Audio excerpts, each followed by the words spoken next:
All right, welcome. This is the School District of Prescott Board of Education regular meeting. I will call this meeting to order subject to Section 1983 Wisconsin statutes. Our first item here is to adopt the agenda. Is there any changes or modifications? No changes from administration. All right. We'll take a motion to adopt the agenda. So moved. Second. All in favor? Aye. Aye. Opposed? That carries. Item 3 is Pledge of Allegiance. Pat, would you please? Yes. I pledge allegiance to the flag of the United States of America and to the republic for which it stands, one nation, under God, indivisible, with liberty and justice for all. Next item is recognition of visitors. Is there anybody in the audience that would care to be recognized at this time? All right. We'll move on to item 5, good news. Yes, and so usually we start with our student representative, but tonight we have the pleasure of having our students and Mr. Ryan present on their recent trip to the reservation. And so we're going to call them up and walk through your experience and share what you learned while you were up at Lac du Flambeau.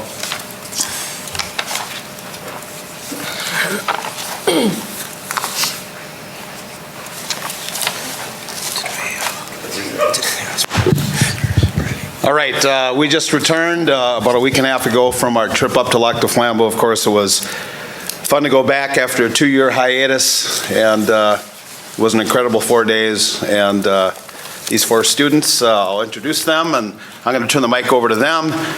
We have senior Rebecca Hines, Ashley Keller, a sophomore, Evelyn Nance, a sophomore, and Claire Schumer, a sophomore. So they're going to share some thoughts about the 4 days they spent learning up in Lac du Flambeau. Okay, so we spent 4 days in Lac du Flambeau, and I think the most influential part for me was just the area we stayed at. We stayed by Strawberry Island, which was very, very important to natives. And a quick story kind of about it was people tried to like have houses on it, but to natives it's a really, really important place, so the tribe eventually bought the island back, and now there's no longer any construction or anything like that, but it's like considered haunted per se. But a lot of those little stories I learned while I was up there, and I thought that was a really, really cool experience, and we really were able to like all immerse ourselves in their culture and see a lot of things firsthand. Along with us who are here today, Tessa Schmidt, Malia Cook, and Delia Warp were also selected to go on the trip. All of us wrote essays saying why we wanted to go to Lac du Flambeau, and luckily for us, we were all selected, and we camped at the Lac du Flambeau Tribal Campground. And it got pretty cold at night, but the experience overall made up for the cold. I definitely had it the easiest. I was more prepared than them. They had to sleep on the bare ground. She had an inflatable mattress. Okay. The day we arrived, we visited the boys' dormitory that was renovated. The woman there in the orange shirt, she spoke about the boys' dormitory and what the Native American children there were experiencing, and also like kind of the controversy around it, because some people wanted it to be torn down and some people wanted it to stay. Obviously they just decided to renovate it and turn it into a museum, and it was really cool to visit it. So yeah. Yeah, so I would say like one of my favorite parts was like meeting all the new people, like Brian Jackson, who's in the orange right there, and like Doreen, and just a bunch of different people, which was really cool. Like we even met new students from like the school up there, Lakeland. So it was really just a cool experience meeting new people and seeing their different culture, learning new like art crafts there. We were making a traditional necklace. It's made out of like birch bark, and you carve it to make a cool pattern. I gave it to my mom. She loved it, so it's really sweet. Yeah, just all the people were so nice and like lovely, and they had such amazing stories to tell that it just opened my eyes in a whole new perspective. Thank you. I really enjoyed all the experience we got to have. We got to go to a football game and they won. We did not win back here, but they won Friday night over there, so that was exciting. And all the things I got to try, we tried to make a fire with wood, and I did not get a fire to start, but they got some smoke happening, but I was not successful in making a fire by scratch. I would not do very well. And we got to try smoked fish. It was my first time trying smoked fish up at the school up there, so that was nice. And I don't know, all the things I got to experience, the homemade wild rice soup from Doreen and one of our talking circles she made, that was pretty good. And I don't know, I just got to try hands-on things that I really loved, like the craft and the necklace that Evelyn said. And I don't know, it was a really cool experience that I think a lot of people should have. Thank you. Oh, one more? There's one more thing I want to add. Everyone at Lac du Flambeau was really open to us being there, and they were really welcoming and willing to tell their stories. And I think the most important part for all of us, we could say, is during one of our, not our final, but one of our last talking circles, they talked about the boat landing wars.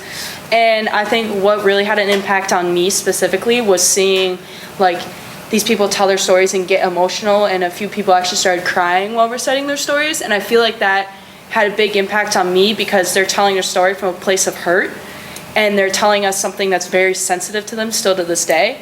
And the fact that they're willing to share that with us and help us understand where they're coming from is really important. And I think it's a really big step forward about starting to like understand and how to support them if they're willing to tell us, oh, what's going wrong and what's making them feel this way. So I thought that was really, really important. And I just really appreciate how open they were. And we want to thank you guys for letting us go there for no expenses, and that it's a really, really great experience, and no one had any negative things to say about the trip, and it was a really, really awesome experience. So thank you guys. Thank you. Thank you. Well done. And thank you to Mr. Ryan for his tenure in this project, and then also some maybe foreshadowing is that we would like to maybe have some of the students from the reservation kind of do an exchange down here. So we're looking forward to that ongoing partnership and adaptation. Administrative team. Yes! Finally, I gotta go first. All right. Sarah Dusick, Principal, Malone Elementary. First of all, surprisingly, it's good to be back at board meetings once again, so it's fun to see your faces. Crazy. Good news at Malone Elementary is this week we're in the middle of our parent-teacher conferences. Malone Intermediate was Monday night and tonight, which is why Mr. Kosmowski isn't here yet. And our conferences were last night and they'll be tomorrow night.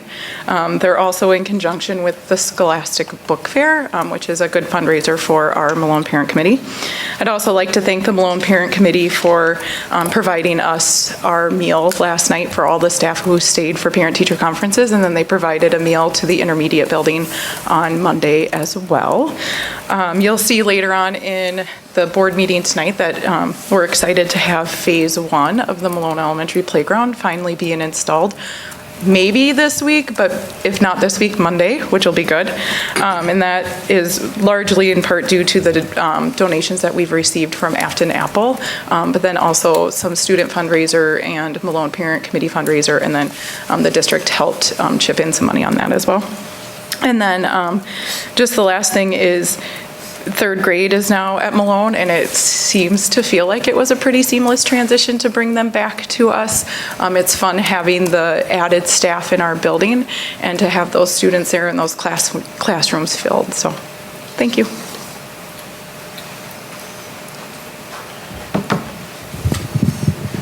I really wanted to go after the kids for continuity's sake, but it's fine. We'll just have to. You guys remember what the kids were saying? Okay. Just to piggyback off of that, one of the Green Bay newspapers about a week ago ran a story about a lot of the work being done with our First Nations class and Mr. Ryan and kids, I think all the way back 8 years ago, 9 years ago, when some of those kids were graduating and working on their work. I'm just going to assume that he nodded. Yes, for a while.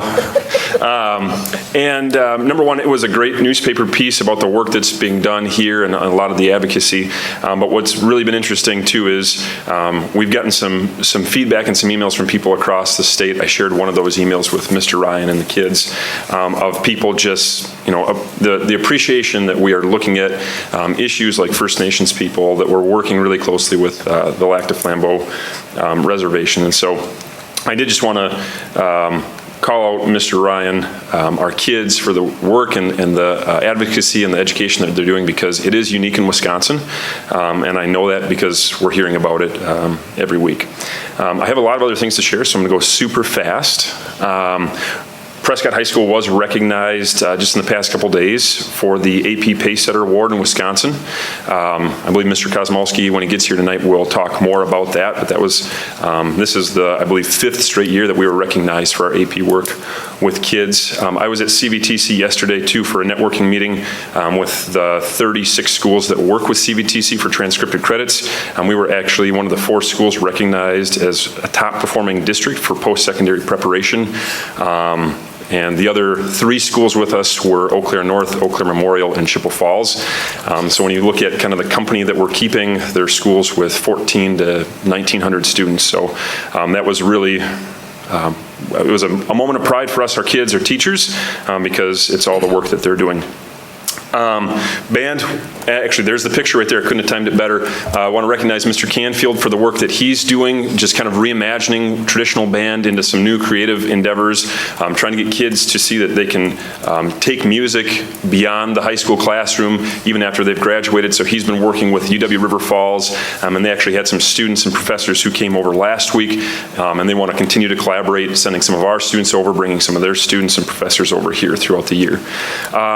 We do have parent-teacher conferences tomorrow night at the high school. It is also, we're trying to kill a lot of birds with one stone. It's also a health fair up at the high school, so you can come up for a community health fair. There are flu vaccinations and COVID boosters that are happening in the same night, and River Falls is hosting a financial aid night for parents and students, and they'll actually sit down with parents and help you fill out the FAFSA, so you can have that not only started but completed by the time that you leave here tomorrow night, and you can also hear about your kids. The very last thing, our parent committee's been doing a lot of work lately. They actually volunteered their time this past Saturday. They sent 4 people, I believe, over to the Wild game, and 5 people over to the Wild game, and they worked like 6 hours, 7 hours, 8 hours. Stop me?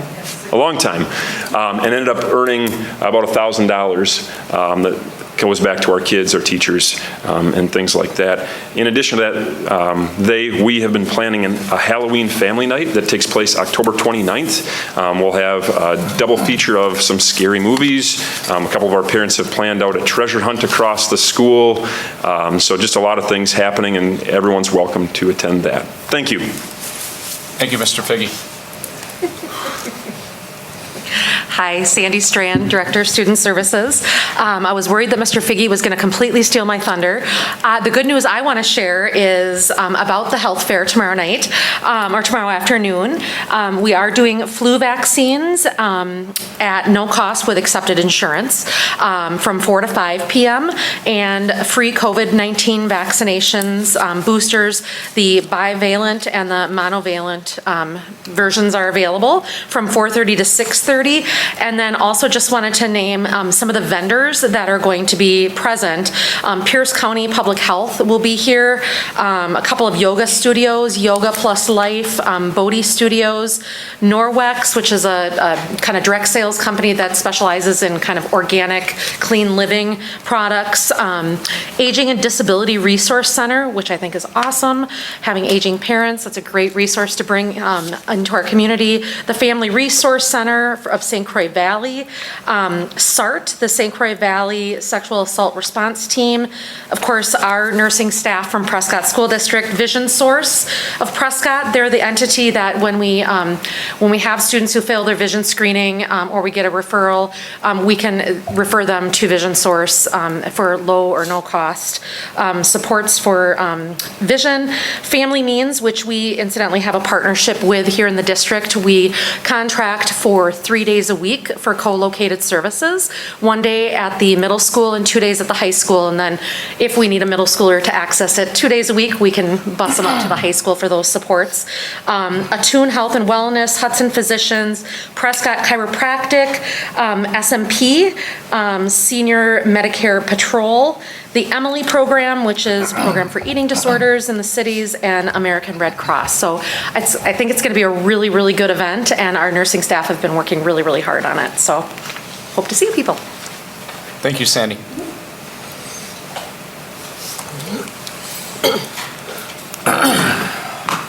Good evening, members of the board. Kyle Lego, middle school principal.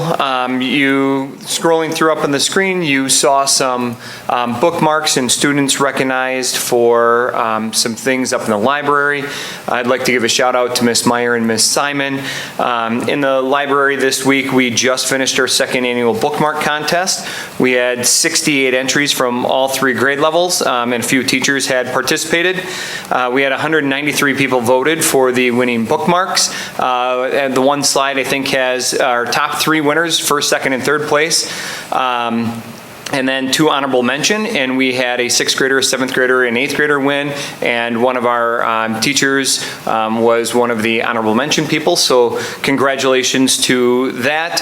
And Miss Meyer and Miss Simon have taken it upon themselves this year to really help build an academic community.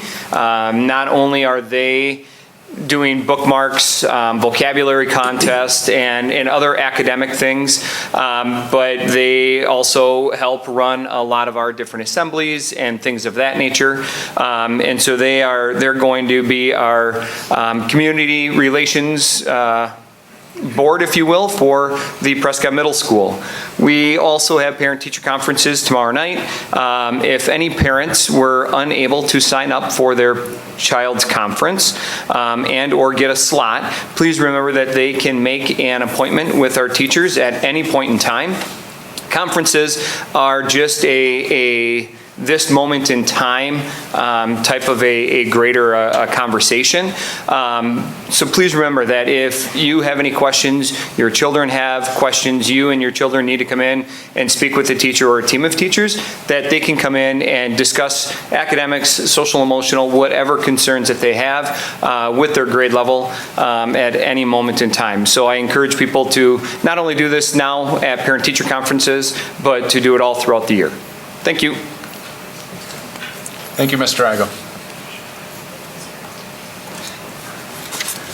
Good evening. Rick Montreal, Dean of Students, a little bit more from the high school. I'd like to share tonight that Prescott High School has a group of students working on an experiential project called Invent to Prevent. This initiative is a national platform and competition that strives to challenge and empower students to develop a project or tool that pushes back on targeted violence and hate in an attempt to create safe schools and communities. Prescott High School students are working on developing and implementing impactful lesson plans, surveys, and interactive resources to utilize during this project. Their group consists of about 15 students from the Inclusivity Club, and their hope is to have a measurable and overall positive impact in our schools. More to follow next month. Thank you. Thanks, Rick. Andrew Caudill, Activities Director. First, want to congratulate Chad Slay Girls Golf winning their 3rd straight state championship. And if you were following along on the scores, you will know this one was not easy. It'll go down as one of the biggest comebacks in state history. They were down by 17 strokes on day 1.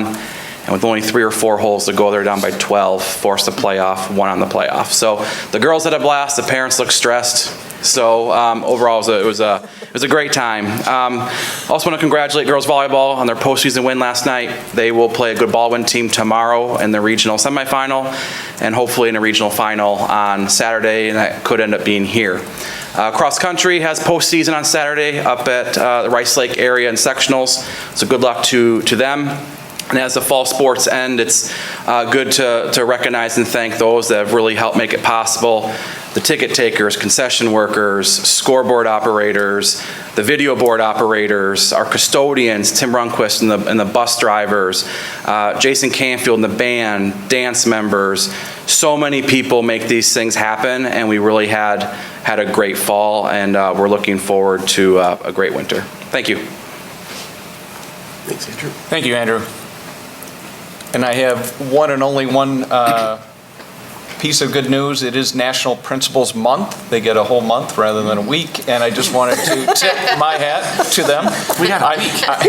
I misspoke earlier. This gave them a nice breakfast, and then they reminded me that it was the entire month. But as I shared, this is a month of recognizing the things that they do as an admin team, but I get to work with a great team each and every day and couldn't be prouder. So congratulations to them. All right. We'll move on to school business. We got the first item is consent agenda, and in the consent we have the September 21st board minutes, board checks. We do have non-licensed personnel retirement, resignation, employment, and change of non-licensed staff. And we have notification of technical changes to Neola policies per bylaw 0131.1. Renewal of the 3-year contract with Johnson Snow Removal. And last, DPI Model Special Ed Local Education Agency Policy and Procedures. That's the consent. Is there anything in the consent agenda that the board would like removed for discussion? If not, No. I will adopt a consent agenda. Are there any objections? All right, there's no objections. Consent agenda is adopted. Thank you. We'll move on to item B, consider retirement, resignation, and new hires of licensed staff. No retirements, one resignation here. Correct. We have one staff member, Miss Carrie Schiller, special education at the middle school, has submitted her resignation. Anybody have any comments or questions? All right, we'll entertain a motion. I'll move to approve the resignation of Carrie Schiller. Second. We have a motion and a second. All in favor? Aye. Aye. Opposed? That carries. Item C is consider video board for softball. And at this point, once again, we're struggling with getting all the information from the vendors, so we would recommend a table. Okay, we'll move on. We can strike it, but that's, all right. So we'll move on to item D, consider adoption of FY 2023 annual budget. Yes, so I have the opportunity to introduce Sue Gertis, who is our finance coordinator. You have seen her work and also her presentations twice. This will be the third time that we're presenting. We did have an annual community meeting earlier this year, and then we presented to the board, and now we're coming back to present to you the final levy. So I was anticipating the questions that you might have, and I thought maybe that would be to determine what's the difference between the last one you saw and this one, which is about $45,000. And so as the numbers continue to roll in from all the various sources, lots of puts and takes, the bottom line is the largest contributing number was the interest income on the bond funds that aren't going to be used till next year. Interest income rates are only going up. So I had a more recent prediction on that, and that's what drove the biggest change between the last version and this version. Pat, do you have any questions? No, I don't right now. Tanya? Nope, just looking at the documents and stuff, it looks like it's still a balanced budget, even though there is that $45,000 change. Is that correct? Yep, there's always more expense waiting to happen. Perfect. Steve? Vicki? No. No questions. All right, and then I know we got it kind of highlighted in the agenda, the levy, the mill rate, it did decrease down to 8.5 from, and that, so that's solid, that's a solid number to go off of then? Yep. That's excellent, okay. Yep, I don't have any other questions. Rick, So, anything else to add? Yeah, we'll just want to make sure that we highlight, this is what will be going to the paper. It's the primary piece, just to kind of show what the levy has been over the last 3 years, and it's been highlighted for you. You can see that we are basically equal to the amount of money that is being levied on our community, so it's a 0% increase that we're asking from our community. As you mentioned, that means that the mill rate, even with the approval of our capital funding for infrastructure, saw a decrease on the proportion that our community will be paying. So this ultimately is the final numbers. And so what Sue will just walk you through is what the total amount of the levy will be, and then how that gets distributed across the different funds. Okay, so our main operating fund 10 of the levy, $5.3 million will fund that, everything that's coming through that fund. There's $1,048 that will be paid or has been paid to the city of Prescott for property taxes. I don't exactly know what changes to make that happen, but the letter comes from the state of Wisconsin that we need to do that. Fund 38 is the energy efficiency fund, and that will be the annual payment due in this current fiscal year that we're in. And then Fund 39 payments are off the schedule. Plus, I think there's a little rounding going on in there that will sit in reserve for a future payment. And then the Fund 80 was increased, as we discussed last time, by $25,000 for the SRO officer. And Fund 80 covers both Prescott Community Rec and also our community education program. Yep. In general, or a reference, you can see the mill rate since 2014 to 2023. A significant drop off from last year, which was at 10.23, and it's now down to 8.5. This is impressive, and obviously we want to make sure that it's clear that there are many taxing entities. So there's CVTC, there's also the city, and then the school district. The proportion that people are paying for the schools has decreased, but obviously assessed values of homes and things like that may change. If your value of your home goes up, obviously taxes go up. But the amount of money that we're putting or asking for the community coming in is identical to last year. Before we asked just to kind of approve this, I did want to share that I was in Eau Claire today with the Wisconsin superintendents, talking specifically about the biennium budget as it ends this year.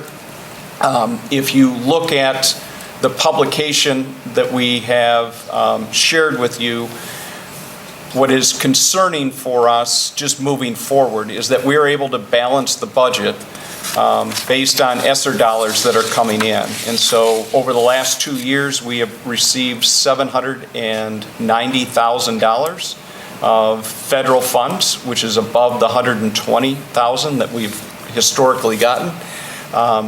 What that means is that spigot turns off this year. And so with 0% coming in this year and 0% coming in from last year, we would need roughly about $800,000 just to stay equal. You know that inflation is going up. What that would translate to is another $615 per child just to be able to keep the programming and salaries where they are. The conversations that are happening are also around increasing or investing in special education. The funding from the federal government was promised to be at 40%. Currently, we're reimbursed at 14%. The state had stated that they would put 2/3 of financial money to cover special education funding. Currently, it's 1/3. So that money is cross-subsidized. The last couple of years, it's $1.5 to $1.8 million that comes away from programming and for all children and for salaries. Our encouragement is to make sure that our community understands that with 2 years of flat funding, in order for things to be moved, it's really going to be about the focus of the, basically the surplus that's sitting in Madison, that are the taxes that are coming from people's paychecks, from sales tax and things like that. It is now approaching over $6 billion of surplus that is and should be distributed back. It has gone to property tax relief, which we applaud, and now we're saying that it would be helpful for us to be able to remove or raise the revenue cap limit so that the monies that they've given us isn't just going to tax relief, but also going to programs and to salaries in order for us to stay competitive with the private sector and to retain and to recruit high-quality staff. So with that, we have the final numbers that were presented by Sue and our need for a motion for the board to adopt the overall levy of $9,752,610. Rick, just really quick, one thing I just wanted to point out. So just a call out here, we are also in the budget, baked in the budget, is a projected additional $125,000 that we're going to be adding to Fund 46, the capital maintenance fund. That's what we're trying to earmark for, right? Correct. That is in, near the bottom of Yep. the first page. Yep, I saw that. So I just want to point out that even with a tight budget, we're still trying to do our diligence to kind of protect ourselves and save where we think we can. Okay, anybody else have any other comments or questions before we take a motion here? All right, otherwise, feel free to motion away.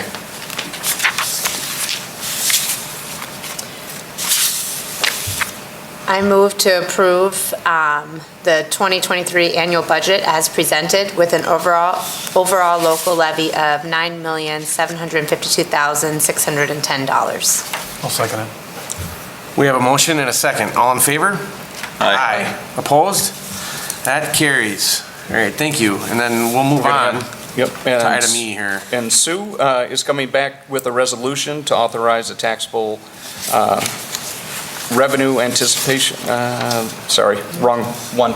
No, that's it. You're right. All right. That is it. So we basically are asking for a line of credit that we've done every year, and I'll turn it over to Sue to explain the process.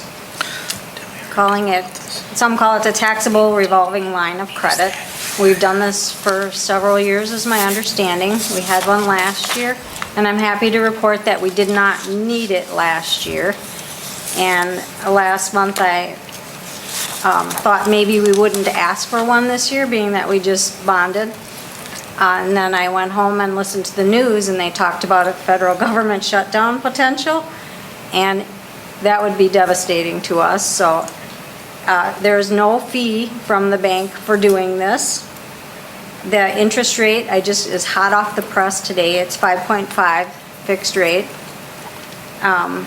We don't really anticipate needing it unless there is a government shutdown. We wouldn't want to not be able to fund a payroll. So I went ahead with the paperwork to get this done. Vicki, any questions? No, I don't have any questions. We discussed this last time and we decided, that we need to have that safety net. And I think it's a good idea to have that safety net, so. Steve? No questions. Tanya? Nope, just a comment that there are no fees associated with it. So it's just there in case of emergencies, and if we need it, then that's when we would be tapped into the interest rates and stuff There like is that. a small fee for recording it with the state, but that has always been the case. First National Bank of River Falls does not charge us for doing this. Great, thank you. Pat? No questions. All right, we can take a motion here. I'll move to adopt the resolution authorizing the opening of the line of credit with First National Bank River Falls not to exceed $1 million. Second. We have a motion and a second. All in favor? Aye. Opposed? That carries. And thank you, Sue. We'll move on to. Thank you. Item F, consider raising substitute teacher rate in a per payday. Yeah, so currently, our substitutes are reimbursed at $120 per day. We are running very thin on our sub pool. I've worked with Sue and Chantel from HR. We were able to look at both state reimbursement. We're kind of competitive for the state, but we also looked at CISA 11. What we're running into is that the districts to our, that are in close proximity are much higher than we are, and we believe that our small class sizes and location, if we can get to be a little bit more competitive, would allow us to maybe recruit more substitute teachers. So the recommendation that we have and built into the budget is to increase by $30 for our substitute teachers to $150 a day. It's a little bit closer in proximity to what River Falls is paying, and also Ellsworth. And then our daily rate for long-term subs and any retiree would be $160. Pat, questions? No, you said that this is in the budget that we just reviewed? Correct. Okay, all right. Yep. Thank you. Time? I guess just considerations. I know some districts are looking at offering more pay for positions that we're in need of more, like special education and stuff like that, or maybe specific days of the week that it's even harder to find subs. Have we considered that kind of stuff, or are we at a point of needing to do that? That's a really good, we can follow up, and I think if we do have that latitude for hiring staff in those hard to find based on our policies and handbook. Obviously, you know, Mondays and Fridays are the most challenging for a district, so we can take that into consideration and come back to you if we need to move that. Well, I'm happy to see that. I mean, we have to stay competitive, and I know that our principals, being it's National Principal Month here, don't want to substitute teach like they did last year and the previous couple of years, and I'm sure that they're at the point that they're starting to have to do some of that, so. And they are, and that's actually why we're here. We have our administrators continually having to go in, and we just need to see if this may help. Great, yep. No other questions for me? Steve? No. Vicki? I guess what do we normally, well, we haven't had subs, I guess, so we don't know how much it normally would cost. So we don't really necessarily know what an increase, just bumping it up would be, do we? Yeah, we kind of, when I worked with Sue and Chantel, we did kind of look at how many instructional days were left, and then how many, how we budgeted for substitutes before, and we're confident that we can handle the $30 increase. Okay. Mike, I did have one more, I'm sorry. Yeah, go ahead. Rick, the subs that we sometimes use and maybe they choose to go elsewhere, I mean, do we have any input on them that this would help? Or is this?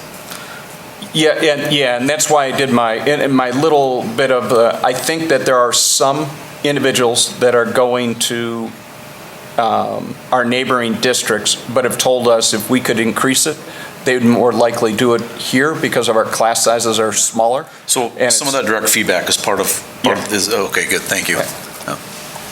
Yeah, and I think Vicki kind of hit on this, but Rick, like overall budget, do we have a ballpark for how much that increases the budget by, just on average, on how much we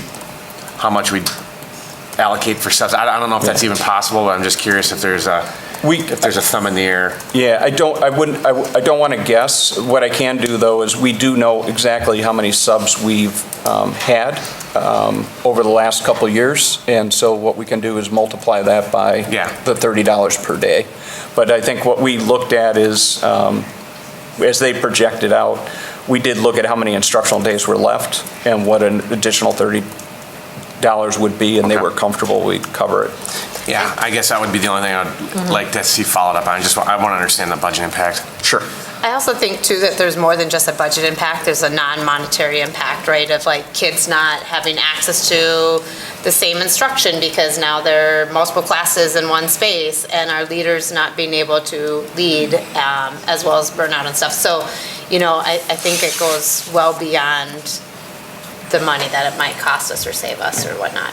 And I do believe this is part, or I hope this will be some of the solution. I would share, though, that even Hudson, that pays significantly more, does have multiple, we're not the only district that is struggling, and so this is statewide and also a national shortage of people going into public education, and I think that that's for another day, another time, but hopefully this can at least move us in the right direction of having a little deeper bench.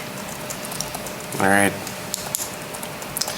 No other questions or comments, we can take a motion. I move to approve raising substitute teacher rate of pay per day as proposed, beginning with the next payroll cycle, November 1st, 2022, upon board approval. I will second. We have a motion and a second. All in favor? Aye. Opposed? That carries. We're on to item G, consider request to complete phase 2 of Malone Playground. So I've asked Sarah Dusick to come forward in our good news. And if you've driven by Malone recently on Campbell, you'll see that there's really cool, interesting kind of rope ladder. It's not up yet. There's just footings poured and caution tape right now. Yeah, but it's up. It's just you can't access it. Visually, it's up. Yeah. You're just teasing the kids. All right. No, it's not. I'm pretty sure I saw that structure when I pulled by. Then I went up today without me knowing. All right, so yeah, like I said during Good News, that phase 1 is scheduled to be complete either Friday or Monday. I did put in a request for install on Friday since we don't have students on site, but Monday is equally as okay because we have early release, so there isn't a recess time scheduled except for early in the morning. So hopefully by Tuesday next week, this new structure called the Vista Star will be available for students to play with and interact on at the elementary school. Again, this was a huge in part to the donations that we've received from Afton Apple. And then MPC has also done some fundraising as well as some student fundraising to help offset the cost of the Vista Star. These are pictures of our current structure. We call it the dinosaur structure. You can't really see it very well in the picture, but the picture on the left, where that space is coming down from the blue legs, there should be a slide there, but the slide was so broken that we had to remove the slide, and then in order to make it a safe structure, we put plywood there to make sure that kids didn't fall from that space because there wasn't railing there. And then you can see the picture on the right, there's steps leading up to the structure where we've had to use plywood to board the steps in order for it to be usable to get there. And then I don't have pictures of it, but if you just would walk that space, there's just rust spots everywhere on that structure. So it's just become a structure that's kind of unsafe and pretty dilapidated for our students to be playing on, especially now with another grade there to add more bodies to be playing on that space. The next slide. And before you go there, I just wanted to, if you recall, when Mike Hoyga gave you his spring update kind of on the 10-year plan, he had noticed that, we've added a playground over at the intermediate school. It was a complete donation. Obviously, structures do have a lifespan, and so he, kind of looking ahead, noted that these are expensive structures, but they're used not only by our school system, but many people in the community, either at night watching PCR or during the summer. So he did put in to his long-term plan additional dollars that he knew that we would have to continue to allocate for future renovations and to maintain these structures. And I just wanted to kind of make sure that that was part of and acknowledged. On this slide, it is what we're proposing to have put in the place of where that dinosaur structure lies right now. The item on the left is the bigger part of the structure where it's kind of like an obstacle course, kind of fun climbing structure for students to participate and play on. And then the Roxall Seesaw is just another safe structure, but it's also more of an inclusive structure for our students who have like wheelchair needs or other needs that it gives them an option to play on too. And then that middle piece is kind of a disc that as kids are rocking in the chairs, kids can sit on that middle disc and rock as well. So that's what we're requesting or hoping to replace that dinosaur structure area with. And then just the cost. We've worked with Minnesota-Wisconsin Playground, and currently they have a grant that expires on October 28th. And with that grant, you can see the total cost there of both structures with installation would be just over $58,000, but that's with a almost $18,000 grant from Minnesota-Wisconsin. In talking to Dan, the playground guy with Minnesota-Wisconsin, he's been very clear to say that October 8th is the deadline, or 28th is the deadline for that grant. And then his concern is that they've heard from their vendors that there will be at least a double-digit increase on supplies and installation come November 1st. Once that grant expires, then they'll update their books and everything to match the increase from the vendors and everything. So it will become significantly more expensive, even with a grant that would maybe potentially become available in like over the summer again. They have grants that kind of cycle through, but with this one, it would be, the structure would be more expensive, so the grant would get us less bang for our buck, according to what he's saying on that. So there's kind of three reasons we're bringing it to you now. One is Sarah did have multiple foundations and other grant sources that she had applied for, and they all came back with no. So we knew that we were running out of time on the deadline, and knew that we were just informed that there would be double-digit increases. So you can see the kind of condition of what the structure is at. We do think that it is in the best interest to replace, and also fiscally probably the right time to do it now versus waiting. The dilemma for us is that it came into us after the budget was built. And so we had two thoughts on this. One is that we do have a healthy fund balance. It is a one-time structure that will last multiple years, and it would seem appropriate that that would be something a fund balance could be used for, but I don't have the authority to do that. The board does. In addition, Fund 46, given, and that's why I mentioned that Mike Koika had thought ahead and did see that there were structures such as playgrounds that are part of the 10-year plan, that Fund 46 is also an eligible place for the funding. Then over the last few years, we have been fortunate to run a surplus. And so one of the things that we thought of is that if the board would be willing to move forward on this, we lock in the prices.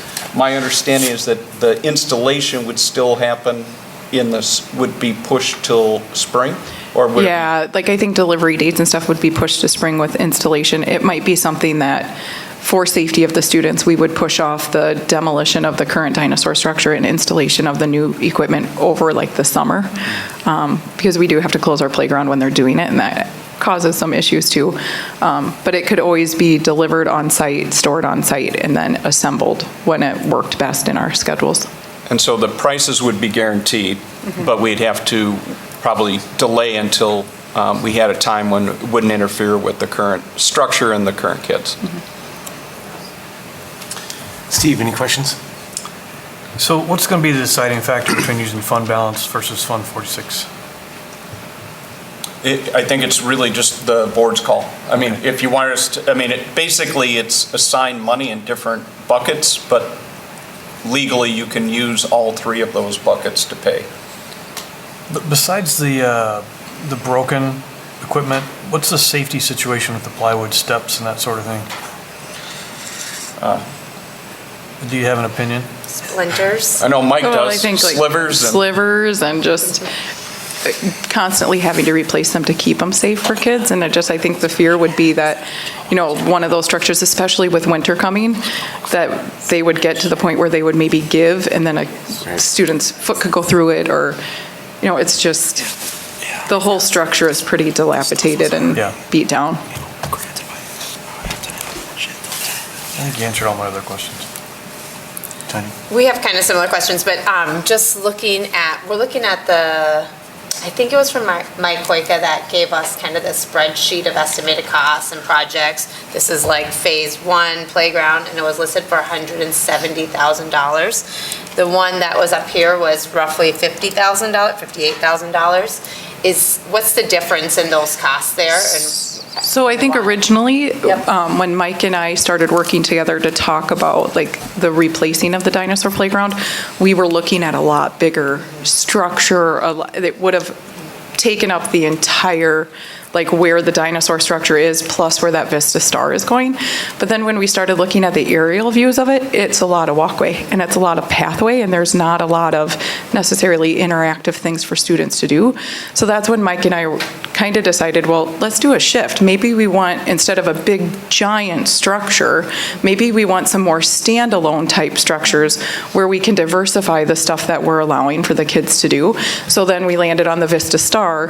I know my kids at their school, they have one and they love it. It's used all the time. So we're like, okay, we could get something like that. And then the obstacle course one, and then the seesaw one, it becomes more inclusive for kids too. So we just kind of thought there would be just actually more variety, and it also lessened the cost significantly going that route as opposed to doing the huge structure, which then it was, I think the structure itself was almost $150,000, and that was with a grant from them. And then the install is almost $40,000 on that too. So it made the project less expensive, but I think also more engaging for kids and more variety for the kids with the route that we decided to go with it.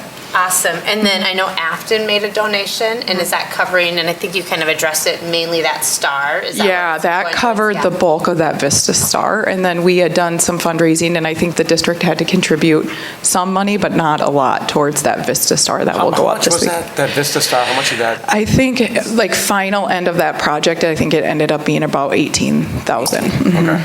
Yeah, 10,000, which was covered by that donation from Afton Apple last year.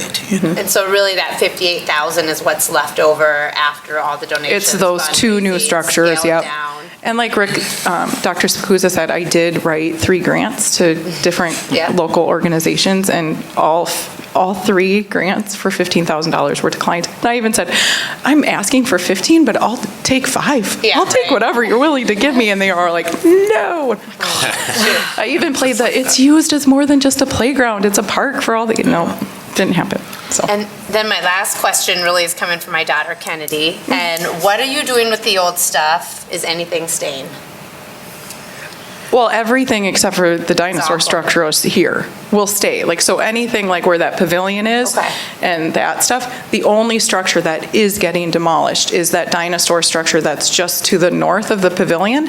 And then there's they've already prepped the new added addition part of the playground for that Vista Star. So that'll go up next week, and then the dinosaur structure will eventually go down with the hopes that this will replace it. But all of those other slides and all of the other structures that are to the south and with the swings would stay. Awesome. That's all I have. I think I heard you said that even though the price is less, you're getting what you want though. Yeah. This is appropriate, okay. Yep. So Steve's questions, I'm not going to repeat him. Tanya's, that was great. I mean, for me, we've got a grant. Afton Apple has done, so much. This is, I guess I view the playground equipment specifically at the elementary schools as part of a facility that we're obligated to maintain. So from my perspective, this would be appropriate use of whatever fund we deem necessary. But I have no further questions. Thank you. Thank you. Yeah, no, this has been something you and Mike have been working on. We knew that this was coming, and you actually scaled it back and got more than what you were planning on originally, so I think that's great. And yeah, if doing this sooner than later will get us that grant and price increases. I'm like, it's happening everywhere, it's happening with everything. So yeah, I think if we can get in before that huge price increase, if we're guaranteed something, yeah. I think it's a kind of a no-brainer to do this right now, I think. All right, obviously I'm on board. Just really quick with the installation, are we thinking that's gonna be in the spring, or would there be any chance that would happen over the summer? And the reason I ask is you could spread the installation costs across 2 budget cycles if you did it. I'm not, so if it happens in the spring, then we gotta keep it in this year's budget, right? Yep. So do we know, and are we thinking it's gonna happen in March or April, or is it? Well, the only way that it could happen in March would be if all of the materials had arrived. And then if it could happen over spring break week, because it would close our playground for too long to do it otherwise. So I think I would lobby to have it go up sometime over the summer, because we just have more time to do the demolition, place the footings, because even with the footings there, it's still safe, but they're still there with caution tape around it on the playground right now. So if we can avoid that and have it installed over the summer, of course, I'll have to work with Minnesota, Wisconsin Playground to ultimately work through that and make that decision. But in talking to them, I don't think it would be a problem to push installation to summer. Rick, this is maybe to you. We can't defer the material costs to next year if we installed it over the summer. No, because that is one that if we do go forward with it, when we place the order, the money for the structures are due before that October 28th deadline. The installation money isn't due until installation is complete. So the only thing we could possibly defer if we did it over the summer was the $13,000 for the installation cost, but still something that you can maybe think about if we can't get it out of this year's budget. We could maybe earmark it for next year. Right, and fund balance, because it basically is indifferent to the fiscal year. So if we're able to, and the biennium new budget does come through with additional money, then we could build in the installation into next year's budget, that amount. Yeah. But right now, I think what we would probably recommend is this fund balance. Right, it'd be the most straightforward. Sue's giving me the thumbs up on that. The for fund her out of balance finance. or Fund 46? I think between the choices, fund balance would be the most straightforward. Fund 46. Right? Either one will work. It wouldn't be Fund 10 then, it'd be Fund balance or Fund 46 instead of. But then if we do have a budget surplus, we could replenish the fund balance if that happens. That's what you're thinking? Yep. Okay. And do we receive interest on, this is Pat's question, so I'm giving you all the credit, but Oh, go ahead, yeah, finish it. do we get interest on either one of those accounts right now? Like our fund balance Fund versus our 46, Fund yeah, they both 46? do, probably. And is there one with more interest or not? Their fund balance, I flipped the switch on that a couple of months ago. Hasn't earned a lot of interest, but it is earning some now. It wasn't earning any before. Fund 46, we have a little more options. We're starting to discuss a spend schedule so that I can, sometimes now they're offering better CD rates than 0.05. But I have to know how or when we expect to spend the money to invest in CDs without having to pay a penalty. But and Fund 46 is the only fund we can do that with, right? The management of Fund 46 is the most likely, where we can have a spend schedule and put CDs in it. Obviously, there's only certain ways that we can invest, and it has to be very safe. Probably knowing how finance works and some of the permutations that Sue would have to go through, the most straightforward would be fund balance. I could go into why Fund 46 is an option. We're also putting 125 in. Had we known before, we could have changed the budget a little bit, but it was the amount of work that Sue would have to go through to do that didn't seem appropriate. So that's how we ended up here. Okay. Yeah, I think this is good. Just one last thing, if I recall, we were approaching our high end of our policy with our fund balance as well. So we haven't, I don't recall ever spending money out of there, honestly. So I think this is a really appropriate use of the money.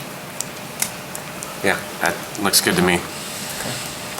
Well, I'm guessing we'll hear about this maybe at the end of the fiscal year. We'll know like if we're able to recoup that money and put it back into fund.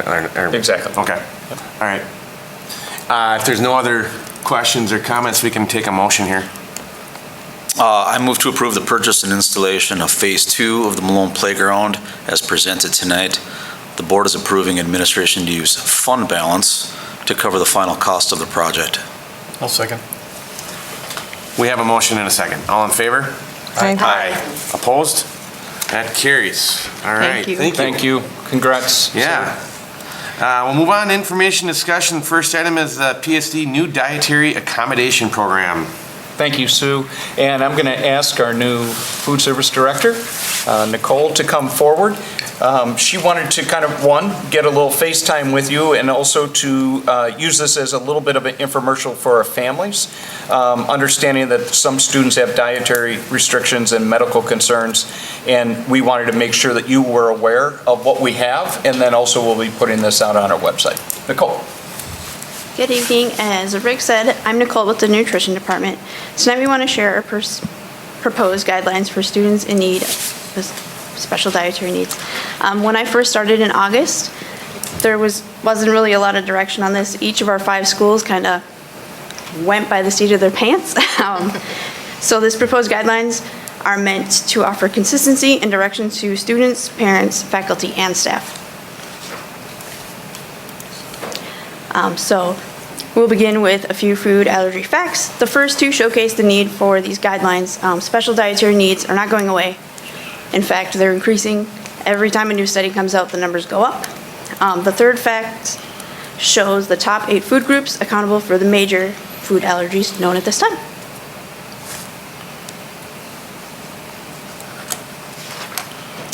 DPI released their template last month outlining special dietary accommodations. The proposed guidelines go into depth not only for special dietary accommodations, but for medically documented food allergies, but it also covers non-medical or personal dietary choices and requests as well.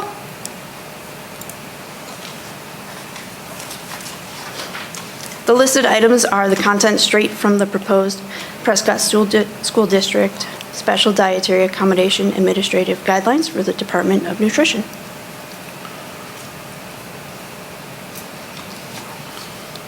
So we kind of went above and beyond with this one. So we put together 3 alternative meal options for students with those documented food allergies.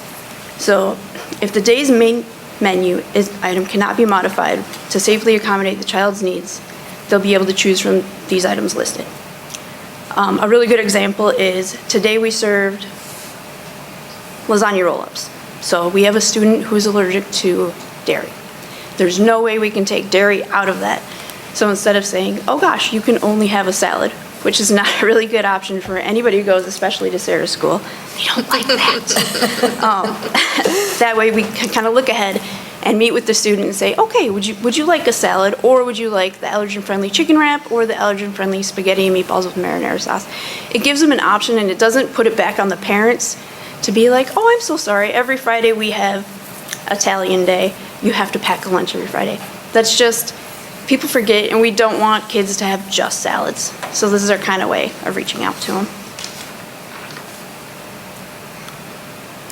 And that is short and sweet, and I just wanted to share with you, and thank you all for your continued support for our program. And if you have any questions, please reach out.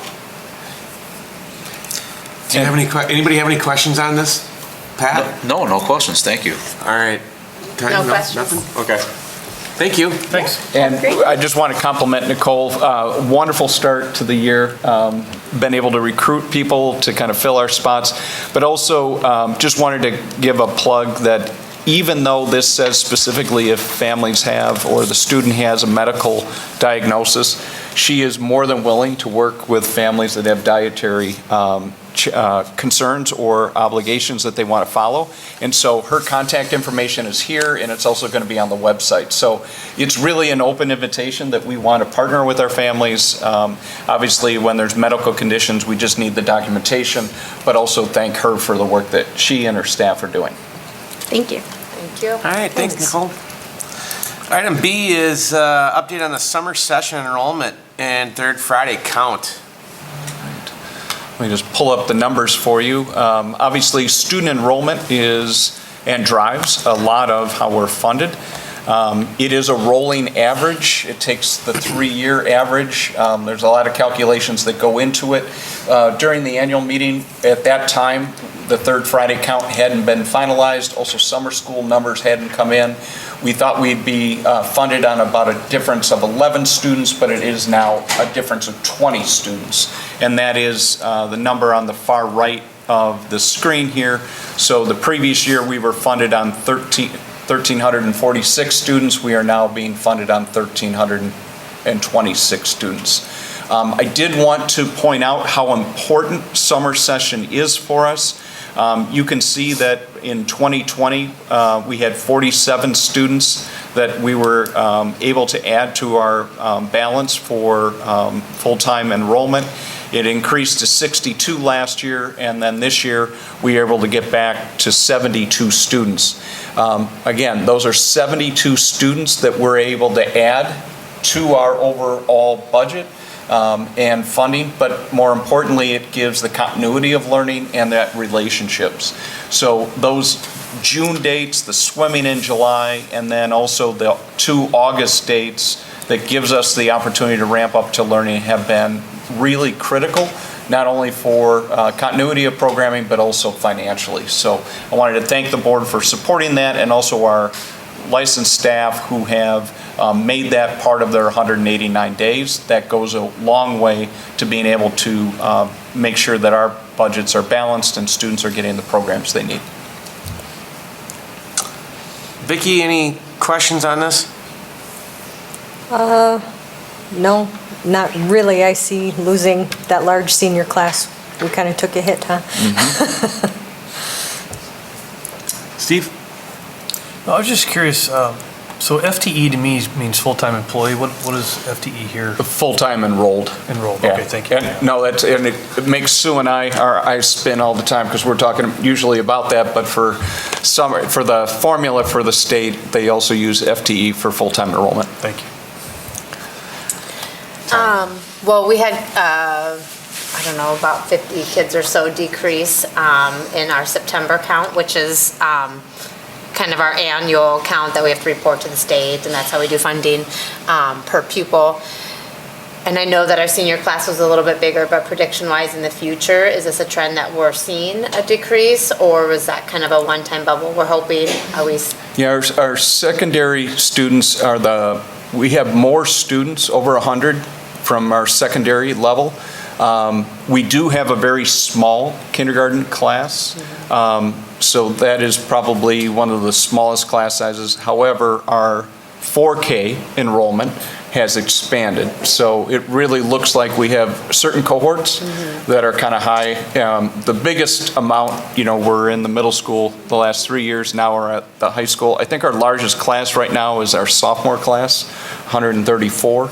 So we have 2 more years, and then everything will drop back to about 100. We're hoping that many of the new homes are going to be populating with younger kids coming in, and so those are some of the things that we do with the birth rates and 3K and 4K census data. Thank you. Pat? No questions. Tanya, ask mine. Good work. I'll just point out the summer FTE is great to see that it's back to pre-COVID numbers. So it's hard to control the enrollment numbers from each grade to grade, but having summer school back up to numbers pre-COVID is positive. I'm just going to throw this out there. At some point, if we're doing we kind of throw around the long-range planning mechanism. We might want to consider some type of population study at some point to see what our numbers are going to look like in 5 years from now.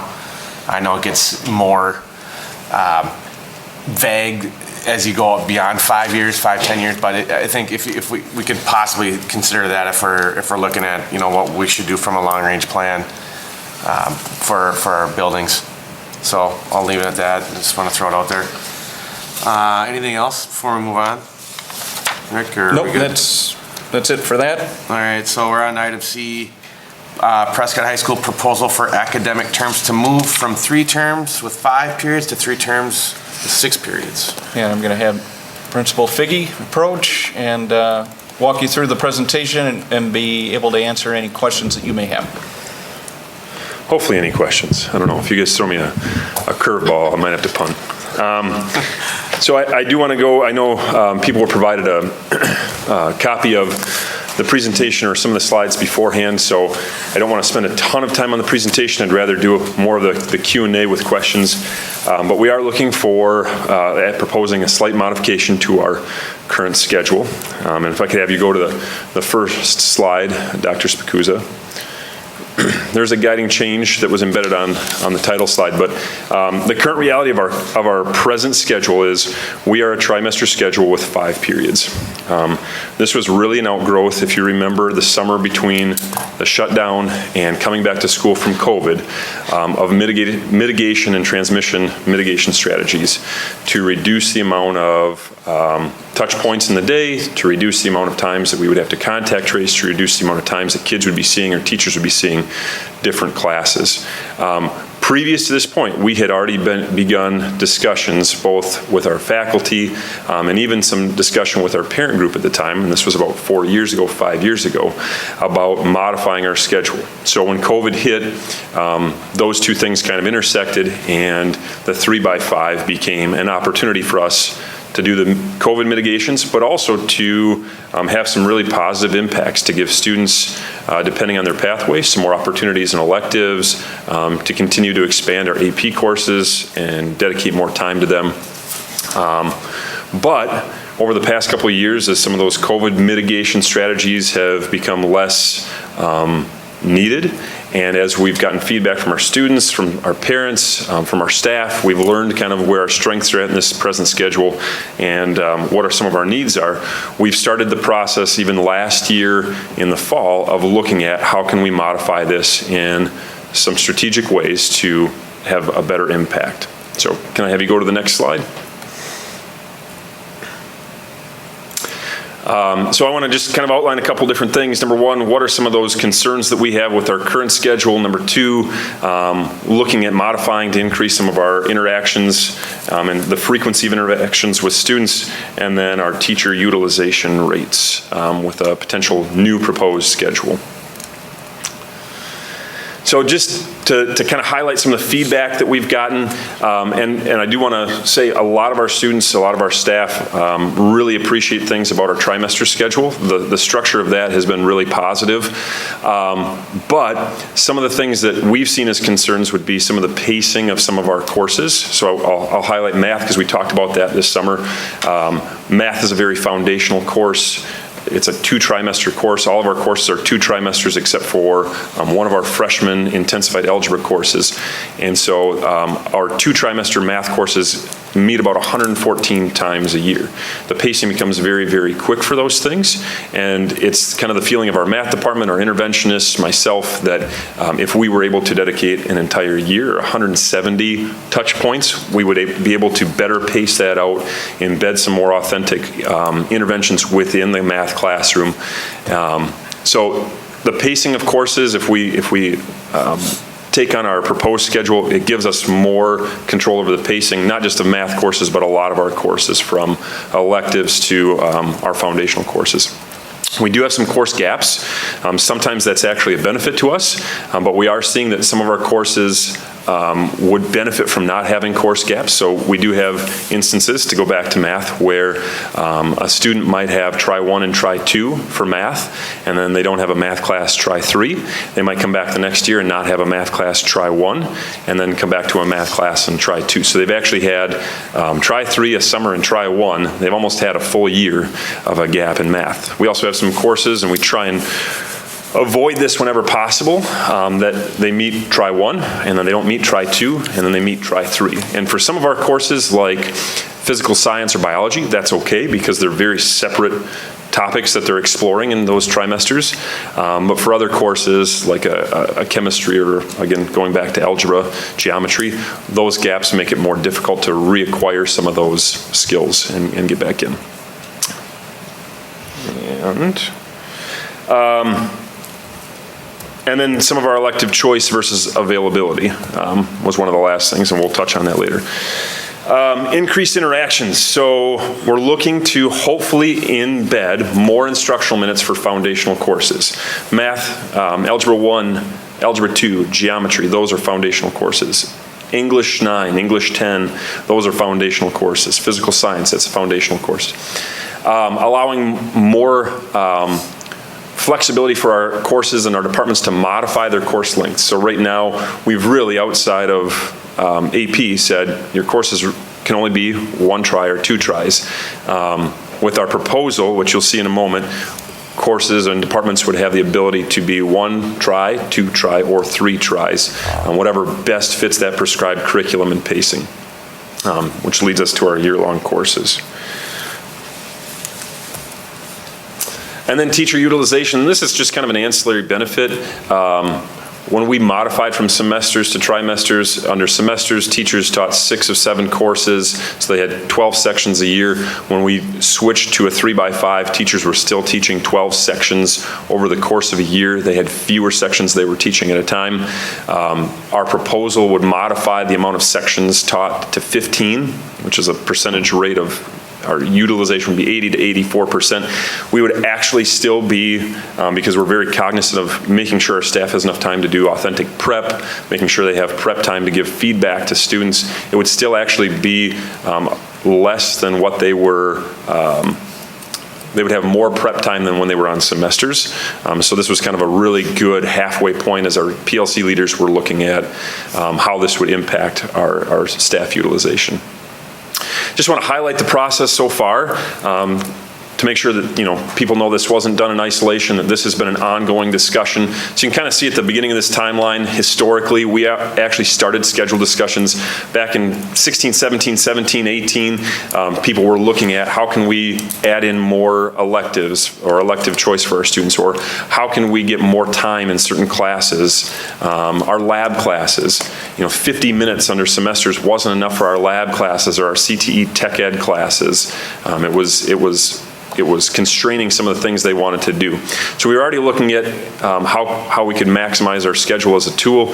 COVID hit, we talked about that, and so we made that pivot to a 3x5. During that time, I was getting parent feedback from our parent advisory committee on some of the specific topics that, from how's a 3x5 going to more specific, how is it having AP classes for 3 trimesters? And so we were trying to adjust some of those things.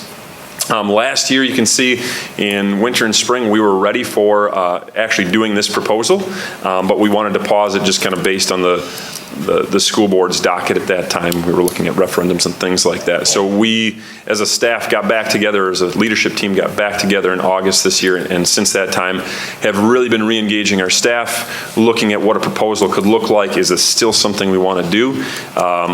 And so we are ready to we're ready to bring it to you tonight. And so our proposal to try and continue to maximize the benefits we feel like we've gotten from our trimester system, to mitigate some of those things that we are concerned about with our present schedule, and then create some new opportunities, would be to modify our trimester from a 3x5 to a 3x6 structure. In a weird way, we actually already have a 3x6 built into the high school. We have 6 periods. Our 6th period is our cardinal time. It is scheduled out for certain classes right now. We just want to open that up to all classes and all teachers. Students would then have the ability to take 18 sections a year. Opening that up allows us to do some of those things, like providing that continuity of learning. It would allow us to create year-long math courses, year-long foundational courses. It gives more flexibility in most student schedules, depending on the pathway they choose. And it maintains a lower course load for both students and teachers than they had in our 7 and 8 period day under semesters. So I know one of the concerns is, and one of the benefits of our trimester schedule is, students only have 5 periods to worry about right now. It still keeps it at a max of 6 periods that students would have to worry about for coursework and homework and kind of balancing out some of those things. Just to look at a time comparison, then this is mocked out. We didn't want to get over our skis here, so looking at that 3x5 versus the 3x6, I know one of the questions people probably have is, well, how does that impact class time? Was certainly one of the questions our teachers had. You know, is that going to take away a massive amount of time from electives or from an individual course? One of the benefits was for our labs, and we've been able to mock it up where it really only takes away 5 minutes from each course during the day. We still have 65 minutes for each class. When we were working with our PLC leaders, they felt like that was a really good trade-off for what we would gain in benefits.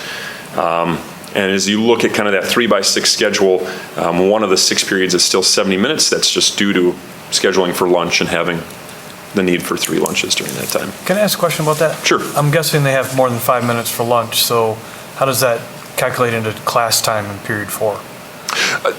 Yes, great. Period 4, it means it's rotational. So every period for class would have 70 minutes, and then they'd have a 30-minute lunch period tacked on to that. Gotcha. Okay. So that's not the schedule itself, that's just how much instructional time they would get per period. Yep.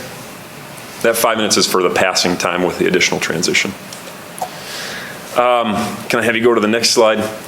Just a little bit more of the side-by-side comparison so you can kind of see our current schedule.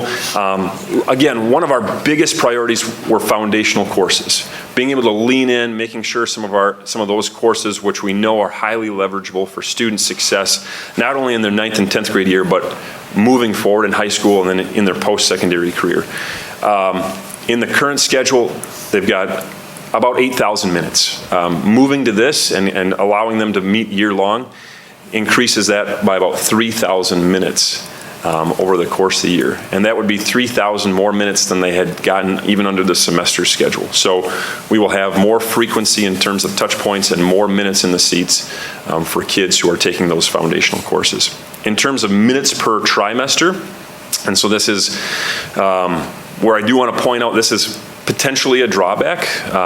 Those single trimester courses, so if I'm a course right now that is only meeting 1 tri, and I'm still only going to meet 1 trimester under this schedule, and there are quite a few courses, they tend to be electives, they are actually losing about 300 minutes. So that's the trade-off of where we get extra minutes for those foundational courses. That's that 5 minutes a day moving from 70 minutes to 65 minutes. Working with our PLC leaders, and again, really focusing on like Mrs. Bowles, who's our CTE PLC leader. You know, she felt like that was an acceptable trade-off. She still felt like they can do the labs they want to do. She has really appreciated moving to trimesters because it allows her classes, especially her foods classes, her transcripted courses through CBTC, to meet the standards that they need to meet. She still felt like that was possible with that amount of minutes and with the 65 minutes a day. Transitions, one of the benefits of moving to the trimesters was fewer transitions throughout the day. Transitions equal lost time.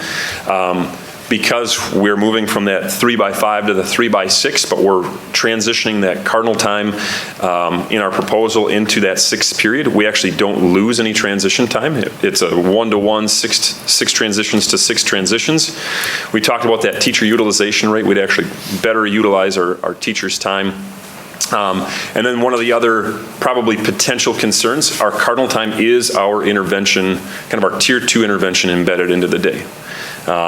We try and meet tier 2 interventions typically are meant to meet 10 to 15% of your student body's needs. Usually that's used for us primarily for English and math classes. A lot of our other teachers don't as heavily use that. Students in those instances are using it more as a study hall, but English and math heavily use that. On the other hand, those are the classes that would meet year-long. Those are the classes that we'd be giving an extra 3,000 minutes to. And so we've already begun discussions of, if this were to pass, how can we more authentically embed interventions into those class periods? How can we use, in terms of their proposals, I asked them to specifically leave teachers out, not fully utilize and book out their teachers in terms of teaching every class, so that we could have some open periods to add in some creative things like multiple math labs or writing labs or things like that.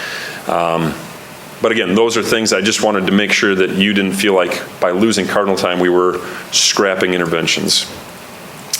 I did want to provide you with a mock-up of a potential student schedule. This is a grade 9 schedule.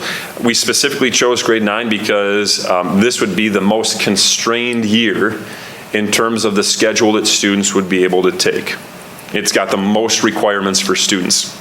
And again, the way I termed it to our staff is we're trying to build the framing of a house right now with a schedule structure. The interior rooms and putting in furniture, those are all the things of how we designate class lengths and where we move classes to. But if everything stayed the same and we got this 3x6, that's essentially what you could potentially look like as a 9th grade student. So the first 4 periods, you could see we've got a full year of English, a full year of math, a full year of science. We've got 2 trimesters of social studies. Health and physical education are state requirements. They have to take those courses. They don't have to take them necessarily in their 9th grade year, though. So we've always encouraged students to take 9th grade health. We've encouraged them to take 9th grade civics, which is that social studies class, 9th grade physical education. But some of the conversations we've already had would be if a student absolutely needed more electives in their 9th grade year, and let's just say that student wants to take 3 trimesters of choir and 3 trimesters of Spanish or a foreign language. It is possible.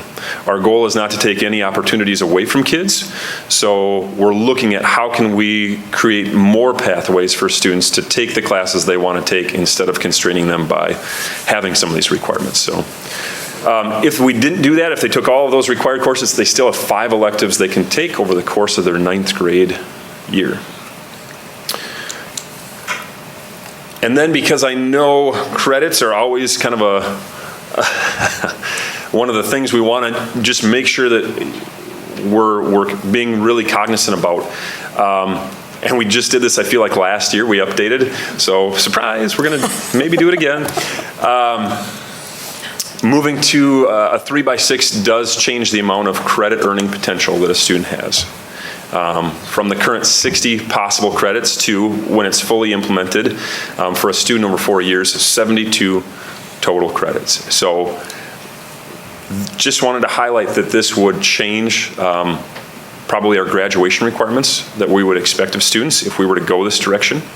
If we would go that direction, I always like to talk about CEP, credit earning potential of a student, and making sure we're equitable. So under the semester system, students had to earn 86% of their credits to graduate. We translated that to the 3x5. Now they have to earn 52 out of the 60 credits, 86% of their high school career. They have to pass their classes. We would essentially utilize the exact same formula for our proposed graduation requirements under 72 credits. It would change it to 62, but that would be under full implementation. So if you look at kind of the subtext under that last bullet, we would meter that out so that we didn't inequitably impact any one class. We would try and keep it at kind of that 86, 87% credit earning potential range if this were to pass. That's really all I have. I know that was super fast and you probably have 1,000 questions, so fire them away. Well, I've got one question. Yeah. So, Mr. Figge, you've presented this, all the positives for doing this, but with your work with the parent group and with your team in this building, what are the concerns or what are the cons, if you will? Yep. Great question. So I can name off a couple. One of them came actually for the 3x5. I didn't expect when we were moving to 3x5 that our teachers would heavily advocate to make AP classes 3 trimesters. And so for those kids who are taking multiple AP classes, that did really constrain their schedules. And so that remains a concern as we veer into 3x6, that we have to be very careful about how we're building out those courses and how many courses we expect to be 3 trimesters so that we don't do the same thing again to students. The biggest concern that came out of working with our teachers specifically, and it was specific to music, is they don't want to lose their foundational students. And they're right. They basically said, if we don't get students as freshmen, they don't come back their sophomore, junior, and senior year.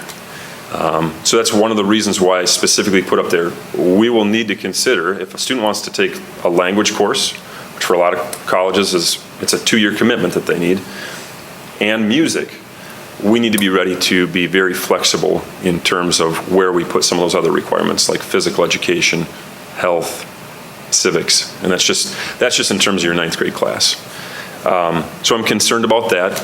I will say I'm also concerned, a potential concern would be the first 2 years of implementation for our senior class. As we're adding in more variability and more courses that they can take, I want to make sure that we're doing two things. Number one, that they don't just have a blank canvas and they are tapped out, that we can't offer enough relevant courses, electives for them, and they're just bored and they just want to tap out, or that they're stuck with a bunch of courses where they don't see the value.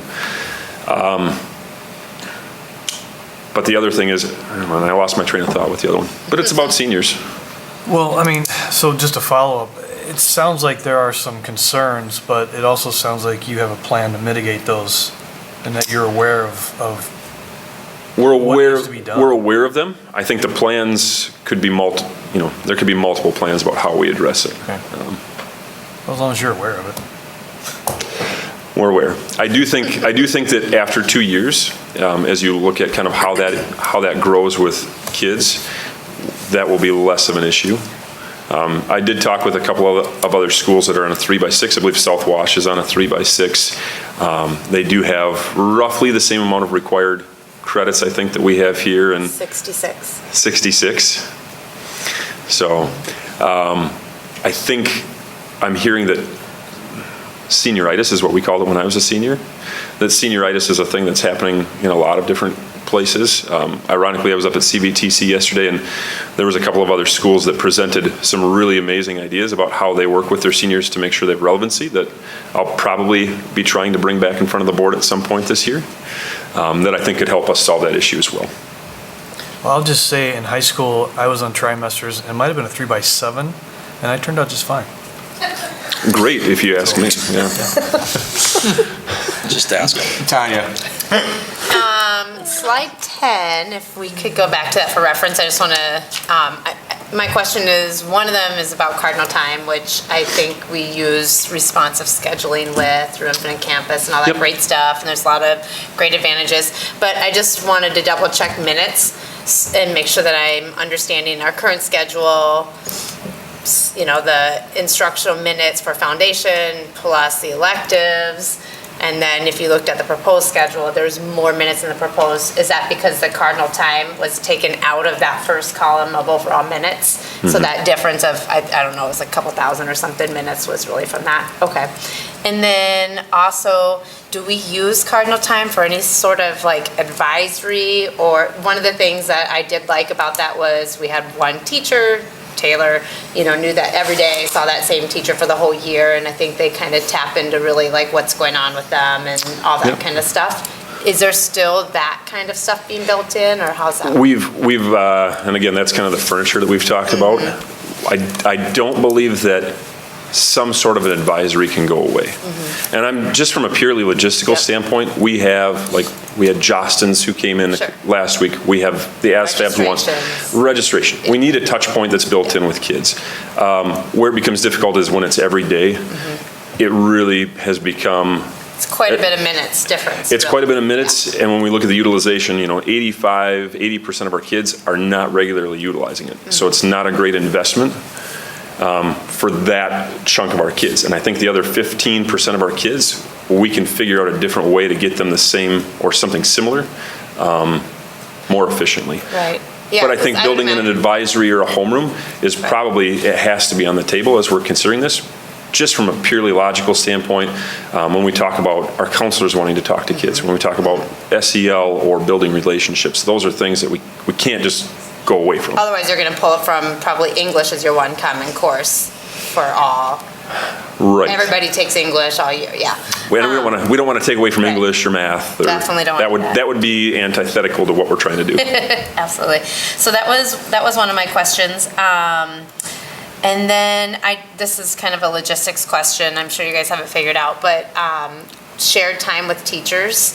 If we have teachers that are sharing prep, or they're teaching courses in this building and teaching courses in another building, is this still something that will be able to work with their schedules? Yep, and we're really fortunate right now that we only have one teacher that does that. And this actually likely allows us to make it easier on that individual. Awesome. And potentially offer, depending on how the middle school plays out next year, and potentially offer 2 additional sections, or I'm sorry, 3 additional sections for kids over the course of the year in that subject area. Great. And then probably one of my last questions anyways. So I believe middle school might have a few super advanced kids that take classes up at the high school and busing, and we provide all that kind of stuff. And it's, we have longer class periods, so you can kind of build that in. Is that something that we can still work on partnership-wise, or? Yep. Okay. This would make it a lot easier, partnership. With the middle school schedule? With, then we'll pay for it. Perfect. And then my last thing really was the next step. So I'm guessing you want to roll this out before registration to your students. When is Please. that? Yes, please. Registration ideally would be in January. Okay. Yep. I'd love to be able to spend December working on, again, what I call the furniture, figuring that out, and then some of those pathways to graduation that we haven't been able to have, especially for juniors and seniors. We've begun work on proposals for that, so I'd love to be able to solidify some of those things as well, so that everything can be rolled out really nice and neat and clean before registration.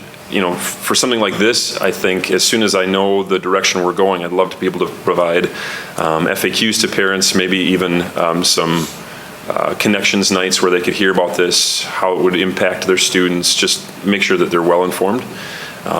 So the sooner we could do that, the easier it becomes to make everyone feel comfortable. Awesome. And then ideally then that would be presented back to us as a board to look at policy and stuff next month is really time frame wise, ideally. It's up to you guys. Yep, that's. Yep, that was all my questions. Yeah, so, and that is an important piece is, are there additional questions or concerns you would like us to investigate between now and November? Not for me. Okay. And Mr. Figge, could you also just share, we had talked about after this meeting, what are some of the additional steps that you're taking to make sure that families and the students are aware that this is on the table? Well, depending on where the prevailing winds seem to go tonight and what the questions were, I think messaging out to all families. Again, some of the things that we just talked about, Tanya, making sure that people have the opportunity to hear about where we're going, provide input to us, doing some high school nights where they can come in and they can hear about it, submit questions beforehand, submit questions afterwards. I think it'd be important that they have the ability to do that. I think the nice thing is when you look at it as we're a 3x6, moving to a 3x6 and just utilizing that cardinal time period in a different way, it takes some of the scariness away in terms of what other districts will go through with the schedule change. Pat, anything? In the new proposed, do kids still have an ability to take a study hall, Mr. Figge? Is that still a thing? So if you remember in the 3x5, when we had cardinal time, we said cardinal time would essentially be their study hall during the day. Now that's potentially going away. So I had asked each department to hold back a couple classes for, I'll just call them their chips to spend in the most efficient way possible. I will be completely honest with you. Our staff is split 50-50. Half of them love study halls and half of them abhor study halls. Sure. And they're not credit-based, I would assume. And they're not credit-based. So they go right into that. Yeah. So that's, part of that is, that's why you can't have 90% or 100% of that credit earning potential utilized. So I think without giving too much, our PLC leaders know they have to make a decision with me. We have to figure that out.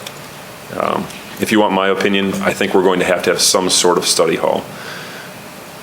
What that looks like, whether they're structured, whether it's just for junior seniors, whether it's for students who are in activities, whether it's for students who are at risk. There's a lot of different factors we can look at.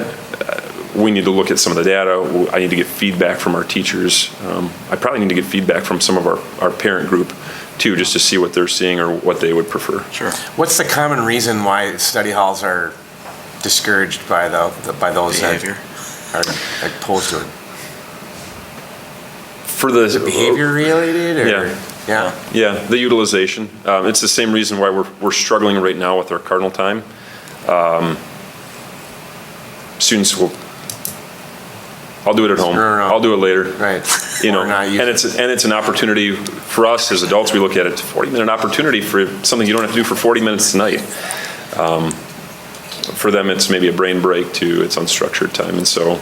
My fear personally is 65 minutes of a study hall is a big chunk of time, but there are some students who need 65 minutes because they don't have it after school. So it needs to be a really real discussion with our staff. We have, not that you want to do this necessarily, but we had that problem in South Wash also when we created kind of an elective class. You can earn credits, and about half that time, maybe a third of that time is study skill instruction. And so kind of building skill with the idea that they can't, I mean, they won't take it forever kind of thing, but for a couple years some need to, and then the other half is that study portion. Yep, and I think Mr. Montreal and I actually had started that discussion of, can we skinny that study hall? Can half of it be used for something that maybe actually did have some credit earning potential there, and then the other half, 35, 40 minutes is that study hall. So we're trying to get creative about what that could look like. Well, I appreciate that. I think that's important because there are, even though maybe it's the 15, 20%? The 15 or 20 who do have that job and are in activities and would use the time wisely. Yep. That's important. You don't need to show me the math unless you know off the top of your head, but so the teacher utilization rate, I mean, that's actually really cool, and utilization of our people's extremely important, even when it comes to just financing. But I heard you say that their preps actually get longer? No, their prep got longer moving from semesters to 3x5. Okay. Just take a period of the day. We have 50-minute periods. They got prep for 50 minutes under semesters, 70-minute prep now. So if you think about, we utilize them 4 out of 5 periods of the day. We utilize them 80% of the time. Okay, so, all right, I just misunderstood that. I heard you say under the new model, the preps got longer, but they're in. Okay, all right. It's going to get 5 minutes shorter per day. All right. And therein lies the 3% increase. Okay, all right. I misheard you before. My bad. Thank you. I'm good. Vicki? So they're getting the extra time tacked on to their foundational classes, which we know from our work session is where they need it, because that's a long time to go without math. Yep. Long time to go without any math. And English and science. Yeah. Yep. Yeah, so that's great. So with electives and possibly, well, you are losing time from those, that doesn't affect the credits amounts that are required for, say, some of these classes that they're doing to get credits at CVTC, all of that sort of stuff. So we're kind of already above that, so if we're stepping back, we're still fine. Yep, CVTC will say that you just need to have time to meet the standards. Okay.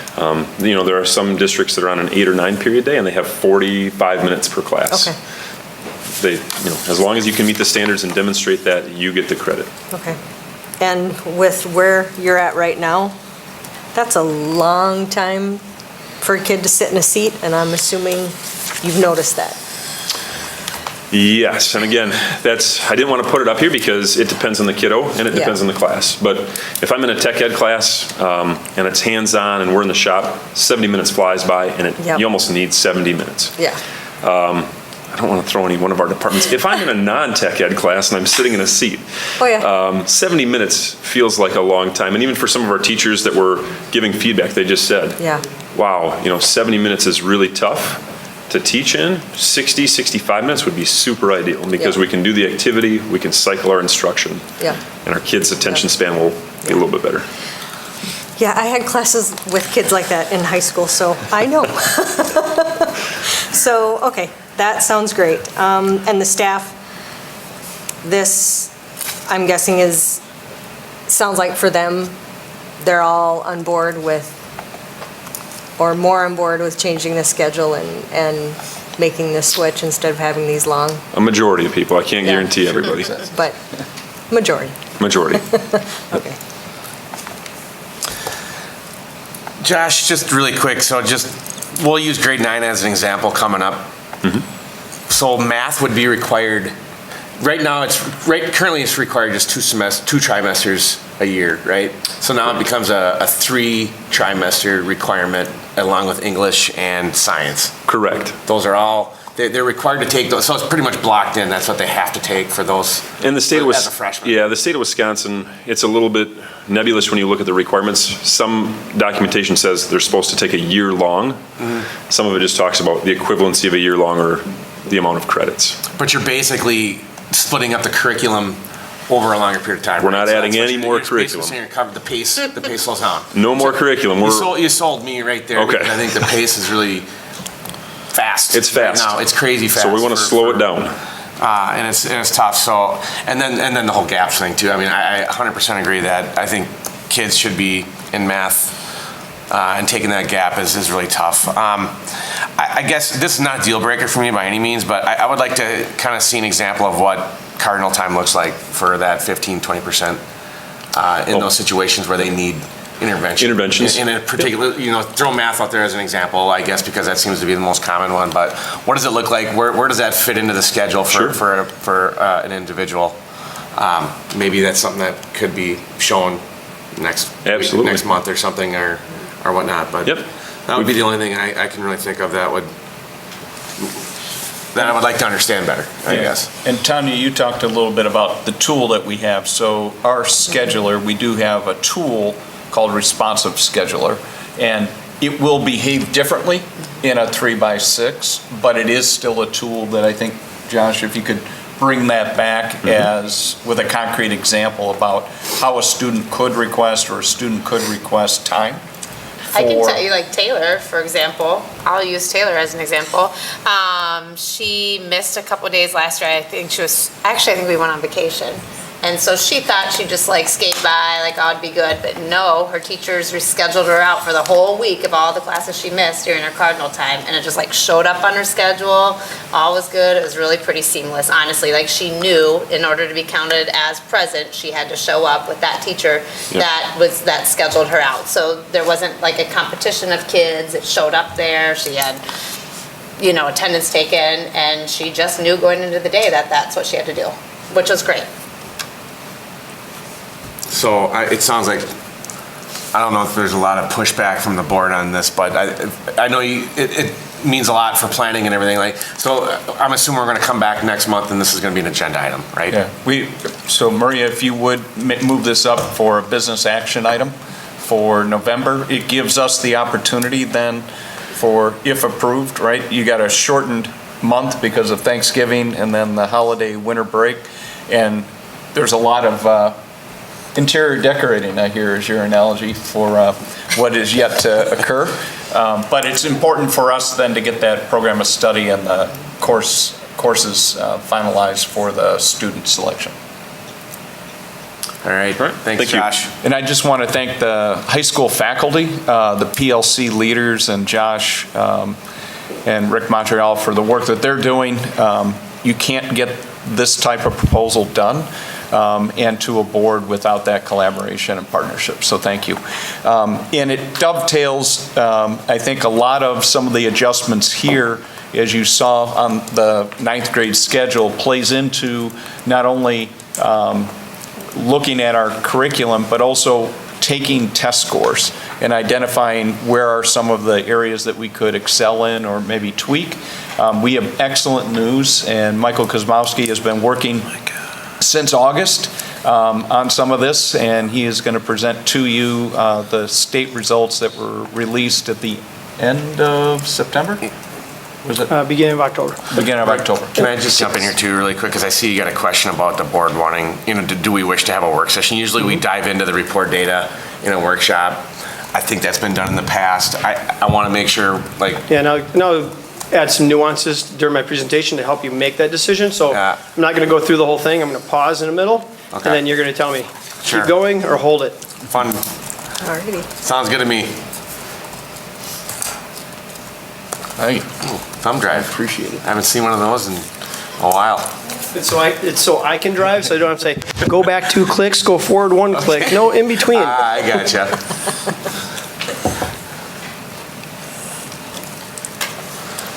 Let me see if I'm casting here.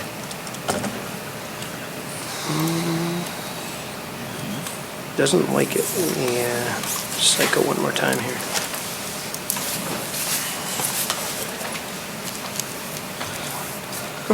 Oh, there you go. You connected, I think. There you go. There we go. Okay. All right. So as Dr. Spikuza said, since June, we've had our data, and we were able to get the state data over the summer. We did our 2-day data dig, and then we also had a work session in June from the previous year. So again, I don't want to go over a lot of things here, but just realizing that what we're talking about today is this little slice of the strategic assessment system. It's our state results. It's how the kids did on one day in the spring. And again, it does inform our overall practice. It also tells us sort of the health of our interventions and how is a 3x5 schedule working when we don't have math all the way through the year. So we do use it for a lot of different things. So again, our data retreat, we have about 25 staff from across the district that are the unequals among equals that come together and we look through all of our own data. We have state data at that time. We set up some site level goals. Coming up shortly here, Dr. Spikuza, myself, and Sandy Strand will be going to every building and seeing what their goals were, how are they aligned to those goals, what is the preliminary information they're having coming out of fall screening, and then what site adjustments do we need to make. So that's sort of our process. And one of the big things we look at is twofold when you're looking at data, attainment and growth. So again, attainment, just how well did we do compared to last year? How well are we compared to the state? But then the growth ourselves. What did our cohorts actually do from one year to the next? Can we track that cohort through? And knowing some of the nuances that certain cohorts have, we see different things in our data. So I'm going to go over our data first in a comparison to the state and try to give you this attainment and growth idea. And then recently, all of the state was released. So we do some comparative to Middle Border Conference and to some other schools, and I'll talk about that as well. So as we go here, what I'm first setting up is not all the data is showing right now, but we have grades 3 through 8. We're looking at ELA, and I just want to remind people that ELA is not reading. It's reading, writing, listening, all of that combined becomes our ELA score. So oftentimes in the general public, I'll hear comments about the number or percent of kids that can or cannot read. Remember, this is more than just reading. And so this is our results from 2021 for Prescott on the left in the red bar, and the blue bar is the state in 2021. And here is what the state did last year. So as we see, there's some gap years there, but back in 2018, pre-pandemic, the state was at 41% of students proficient in these grade levels. That dipped during the pandemic down to 34, and it had a modest bounce back to 37%. So you can see in most of these different cohorts or grade levels, there was a slight increase across the entire state. If we add Prescott numbers here, grades 3, 4, 5, 6, 7, and 8, you can see what we did. So again, part of this is what is our attainment? So where are we compared to last year? So if we look at third grade, for example, see third grade in 2021, we're at 54%. This third grade is 49%. Different cohort of kids. What that really tells us is fourth grade, you are getting a lower cohort of kids than you did the year before. We have to adjust our instruction to meet the needs of this new cohort of students. So that's partially what we use that data for. And then the other part is we also look at our comparison of our actual cohorts. So the third grade cohort back in 21, 54% were proficient. That went to 61% proficient. Fourth grade, 55 to 61. And you can see the way that the arrows are pointing is sort of if they grew or stayed the same. We see there's one cohort, 7th to 8th grade, stayed the same, flat. no growth in terms of the percent of students that were proficient or advanced. However, another thing that we look at is what do you need in order to be proficient?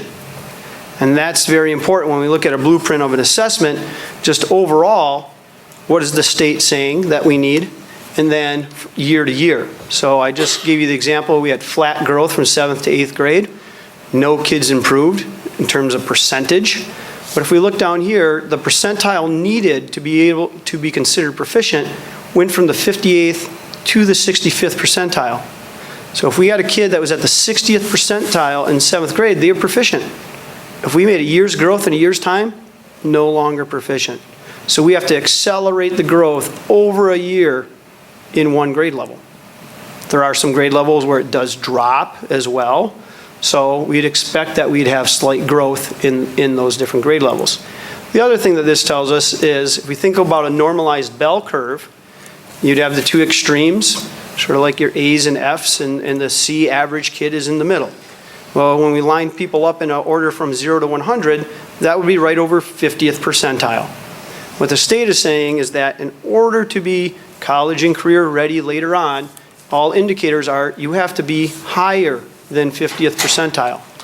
So the state is saying you got to be in the top 1/3 of kids in the state of Wisconsin to be considered proficient. And what we can see is last year, half of our third graders were in the top third in the state of Wisconsin. So there's some nuances to what's going on here, and I think that paints a better picture about where we are and the growth that we have and where we are as a state. Why are these numbers as low as they are? They're as low as they are because they equivalent to these percentiles over here. It's not the 50th percentile. If it was the 50th percentile, you'd predict half, 50% of the state would be proficient. So our state is lower in proficiency. It's not because we're necessarily a worse state than a neighboring state. It's because we measure things differently and we look for growth differently. This isn't just reading. This is all of those different skills combined. So it gives us a deeper picture of our students. As a transition to math, again, 2021, Prescott on the left, the state on the right in the baby blue. When I add the state next year, you can see pretty much all the bars go up a little. So the state in pre-pandemics was 43%. Now it's back at 40, so it had that drop during the pandemic, bounced back about halfway. So we had some growth overall as a state. Again, we lay Prescott next to it. You remember that same third grade class that was low in ELA? Well, guess what? They're low in mathematics also. So again, another indicator that the fourth grade team works on is then identifying where are those skills where they're low. Overall, Prescott, about half of our kids were considered proficient previous to the pandemic. During the pandemic, we were at 50% again, and now this last year we had a big gain, nearly double digits, to 59% of our students in grades 3-8 in mathematics are proficient. So that's a big gain, and then again, we're going to look at these cohorts. We look at 3rd to 4th, we can see there was a slight drop there. But if we look 4th to 5th, huge gain. Again, another slight drop, 5 to 6. 6 to 7 was a gain again, and then a drop, 7 to 8. So again, we look at all those cohorts. So what's our growth? What's our attainment? Are we higher than the state? Yep, we're definitely higher than the state. Again, let's talk about where are those drops and where are those gains. You can see from 4th to 5th, basically it's a year's growth in a year's time. Again, you got to be in the top 40% in the state of Wisconsin to be considered proficient, and we still had a very large gain with that cohort. So that gain is really amplified when you see it's a year's growth in a year's time. We look at this drop here, 7th to 8th, and you can see again, year's growth in year's time, and you are not proficient any longer. Also, you got to be in the top 29% in the state in order to be considered proficient, not the 50th percentile. So if we look at that, again, 40% of our kids are in the top 30% in the entire state. So again, even though the number does drop, you kind of expect that drop a little bit because of this. So it's important that we look at this, so that way we also look at where do we, as Dr. Spikuza puts it, getting the fire trucks to the right fire. So here's an area where, again, we looked at adding intervention and things of that nature. We don't talk as much,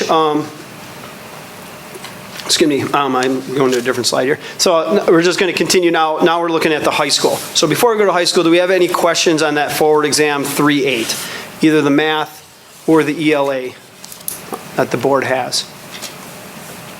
Anybody at this point? No. Do you have one thing, are there any comparisons from 8 to 9, those cohorts? Oh, 8th grade going into 9th grade? Yep.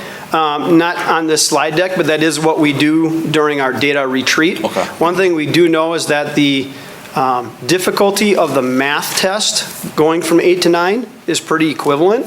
The difficulty of the ELA test changes greatly, and that's why you're going to see ELA in 9th grade is much higher than it is in 8th grade, because it's a different test, and it actually, in 9th grade, it's more about conventions. It's not the reading, the writing. Those are separate tests. Those are sub-tests. So it's not comparing apples to apples. And, oh, by the way, the state's also changing that test this year because we need to change something. There has not been enough change in our lives. So up at the high school level, so now, again, it's much higher. I believe we were in the 40% of our kids in 8th grade ELA, and now we're at 60%. Right? And we are just above the state in 21, and then you see 22, grade 10, and then it is a different test. It is the actual ACT in grade 11, right? And you can see what we do compared to the state. Again, I add the state numbers there. You can see the state kind of dropped in grades 9 and 10. Again, we continued to see that slide a little bit higher in 11th grade. But you can see overall, compared to pre-pandemic, the state's pretty much right where it was. There hasn't been this huge loss that sometimes we see in the national media. When we add our Prescott scores next to it, again, we can see that we're quite a bit higher than the state. We can see we're higher than the previous year. So again, 10th grade teachers use that information when they plan their instruction. We're pretty level, like 70, not quite 70% of our kids are there. So again, pre-pandemic, we were at 72. We did have that big drop during the pandemic, and then that bounced back. So was that drop really that profound, or was there more about the testing environment and the fact that it was 2 days after they got back and from being hybrid and everything else during the year? We look at the two cohorts that we can follow, and both of those cohorts are on the positive track. Mathematics, again, difficulty-wise, similar to what we see in the 8th grade. State, you can see, pretty much stayed pretty flat. They were 38%, dropped to 34, stayed at 34. So state was flat at the high school level in terms of mathematics. And then when we put our scores on there, you can see our freshmen did really well. A strong academic math class that came in, 55% of them being proficient. You can see that we had that big drop, and we've closed the gap about halfway. A lot of that in part to this particular cohort of kiddos. And again, you look at that growth, and there was some 39 to 41, so some modest growth there, 38 to 40. Again, modest growth, but in the right direction, right? So collectively, if we look at grades 3 through 11, there's 12% more students demonstrating proficiency in ELA, and 14% more students demonstrating proficiency in mathematics. So our math actually had more gain than our ELA did. If you equivalent that into actual numbers, that's an entire grade level of students that are considered proficient today that were not proficient a year ago. So I really think that's an incredible feat. All the opportunities that the board has afforded, adding interventionists last year and continuing that this year, we expect that our numbers will continue to grow the way that we've seen. But it also tells us that we can change our instructional practices to meet the needs of this group of kids. As we look at the high school mathematics scores, again, Mr. Figge just talked about doing a 3x5 and only having math 2 of those semesters. And what has happened to our math scores during that time? It was for pandemic reasons why we did that, we can see that that is not the best learning environment for our students. We did have this drop. Yes, we had some rebound, but we really believe having that consistent math, that will allow us to get back to those pre-pandemic levels rather quickly.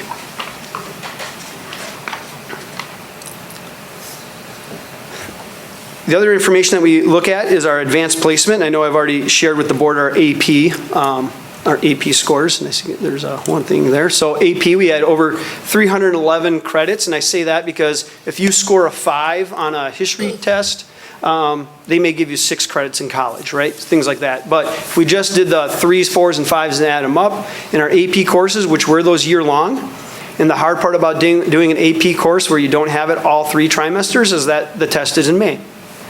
So if you only have it the last 2 trimesters, well, you lose at least a month of learning. Plus, we know that data shows that students grow more in the fall than they do in the spring. So that's why that's a year-long class. The cost savings, though, at the like UW River Falls, is $375 a credit.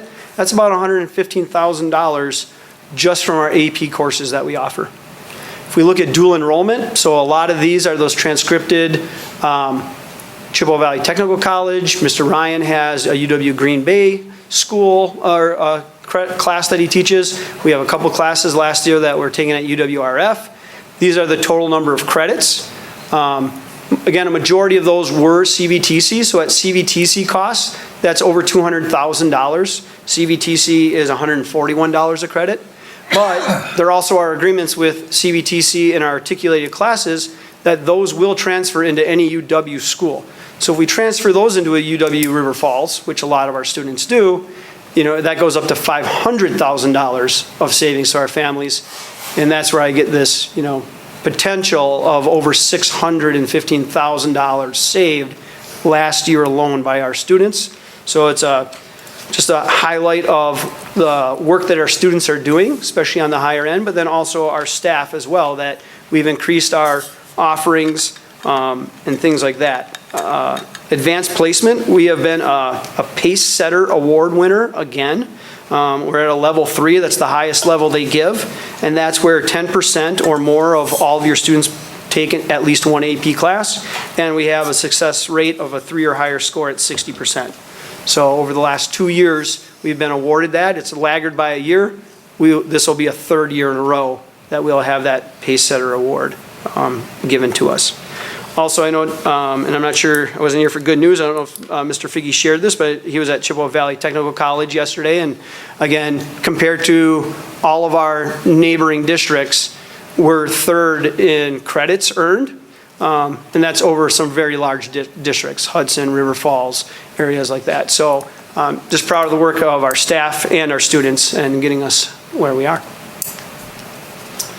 This time I'm going to shift now over into, so all that data that you are seeing now for the first time, we have had since August. And that's what we have used to make our plans, make our decisions about where is a math intervention is going. Oh, they're split between the high school and the middle school. So all of that is played into our decision making, our goal setting, and the things that we have started this school year.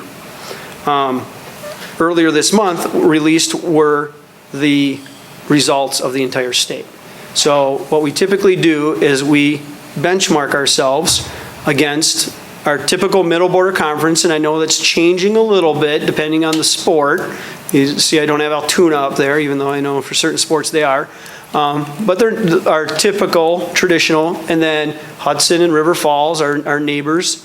And then we have GET and Bloomer down here. And again, we always compare to them because these are the 2 western Wisconsin districts that the state has identified are demographically very similar to us in terms of enrollment, free and reduced lunch. They use 17 different demographic areas to give us that information. All of a sudden, all these numbers are going to show up, and so are colors with those numbers. So what the colors mean is at the bottom is Prescott's going to be in green, and anyone who was equivalent to Prescott will be green. So we have a few of those. Anyone higher than Prescott will be that light blue, and anyone lower than Prescott will be yellow. Okay, so we're going to start with ELA. And the Christmas tree turns on. And again, the more yellow you see, those are districts that performed under us. The more blue you see, those were districts that performed above us. And on this table here, there's 117 cells. There will be a quiz later. And out of those 117 cells, Prescott is on top 104 times. So 97% of the instances given here, we are at the top. So in ELA, where we had that great growth in ELA. We're back to pre-pandemic levels. We're double digits above the state. And you can see from our neighbors, we're near the top in almost all those categories. 7th grade cohort, and again, that 7th grade cohort, my son was in that cohort. We know that that is the lowest academic cohort ever since 3rd grade. We've been watching that class. So we know that about them. And then again, our 9th and 10th, or 10th and 11th grade, we can see that there's some schools that are outperforming us. And again, how much of that is due to our trimesters and things like that, and the pandemic overall. So I know you already know this, and I think I do. The grade 7 was the grade 7 last year, took the test, another grade 8 this year. Correct. Yeah. Yep. All right, and then if we go on to mathematics. So again, it's alpha, except for Bloomer and GT at the bottom in the state. Prescott, again, the more yellow you see, the more they're below us. The blue is they're above us. You can see there's a little bit more blue here. One of the things we know is that some of these school districts, like Osceola School District, you can see at the elementary level in mathematics, they are relatively low. And then all of a sudden they jump in middle school. And part of that is their structure of their calendar, where they have block schedule and they do a double block of mathematics. So we know that's why Osceola is the way it is. So there's certain things that programming-wise dictate that. But again, overall, out of these 117 instances, 95 of them were still on the high end of those. So that's 89% of the time we're higher than our neighbors around us. And that's probably a better comparison than looking at the report cards, because everyone's report card is a little bit different. So we like to look at this a little bit more than the actual report card scores, because that's really based on your demographic. This is overall attainment. And then I threw up science and social studies, something that we don't talk a lot about, but science, grades 4 and 8 take the science exam in the forward, and then the ACT suite up at the high school. So again, different tests, but again, you can see our comparisons. And again, the blues are above us, yellows are below us. And then in social studies, again, all 3 of those are the forward exam. And you can see where we are and how close we are to our other ones. 2 of the blues are 1% higher than us. So, and again, there's some that are 1% lower than us too, so I don't want to mitigate that. But again, overall, you can see there's a lot of yellow on that, on both of those scales as well. Last thing, ACT composite. Dr. Spicuzza sometimes refers to this as the golden ticket. It really is the best indicator that we have, and I know some people disagree of how accurate of an indicator it is, but it's the best indicator that we have of the potential of future success of our students. The 21.0 for the composite. 2015 is when the state went to mandating all of your students, besides for the ones that opt out, take the assessment, including those in special education. And this is the second highest we have ever had. So if you think coming off of 2 years of pandemic and missed learning and lost learning opportunities, our teachers have been that duck floating on the top of the water, pedaling their feet really hard underneath, and our students have kept pace with us as well. So yes, there's definitely some districts a little bit higher than us, but we're really proud of that. And when we look at that compared to our state average, and I've said this before, we are a very high performing district and a very high performing part of the state and a very high performing state. And we're still outdoing the state by nearly 2 composite points when it counts on the ACT. That concludes what I'm going to share with the board, except for my next part, which is a question, because now our report cards are coming out. They will be released publicly on the 15th, so I've seen our initial report card. We have an error on it. They are working on fixing our error. But on the 15th, the day before the next board meeting, they will be releasing the report cards publicly. And just a couple things I have is, I had a couple slides here, and you can see it in your packet, that talk about the report card and how is it calculated. There has been for the first time in 7 years, no changes to the way they calculate or figured out the report card. What I do need to know, though, is would the school board like a work session separately just on the report card? If we do it before November 15th, there's not going to be a whole heck of a lot to talk about. We could do it after November 15th, or knowing that there's no real calculation changes over last year, even though they're released on the 15th, and that's when we'll get our fixed report card. Would the board just want me to present at the next board meeting the results of that report card, given that you've now seen all of the data that is feeding into that report card? So I think it's important to have a presentation during a board meeting, because I think those are, at least those are available and recorded. Whether it's November or December, I think probably December makes probably the most sense, so it gives you a little bit more time to prepare. Sure. And then maybe after that, we can discuss if we want to dive in. And I'm opening up here. I'm throwing my ideas out there. If you guys, if you want to just table, if you want to try to do this all in a workshop, or do you think it's worth trying to do something in a regular board meeting first? I like the trimmed down version in a regular board meeting that lasts 10 minutes maybe, and then try to dive in deeper. I don't know if that's what anybody else would think, but. Well, I guess when I think of work sessions, like what would happen at a work session that wouldn't happen at information discussion? Because I feel like oftentimes our work sessions aren't us actively diving in. It's a lot of information still, right? Yeah. And we still have a similar dialogue. So I'd rather just do it here, unless we're actually being really actively engaged with that session. You know what I mean? And so I'm fine just doing it here, honestly. I'm fine waiting until December. I don't think this isn't going to change anything that we're making decisions on the next day. So I think we've got time for that. Yeah. I kind of go back to the work session we had over the summer, and it dove into more than just the report card. There was some stuff about behavior and what we're doing there. Maybe that's a different forum. Maybe that's another workshop. I would, at some point, I think we should follow back up on what we talked about this summer. Maybe this isn't the right forum for that, but anybody else have any thoughts on this? I'm okay having it be part of the regular board meeting and then determining if we need to dive in deep, right? And make it a more collaborative, setting, then we schedule the work session after that. Okay. I think that's fair. I thought that, this is about as much information as I can handle for a regular board meeting. Yeah.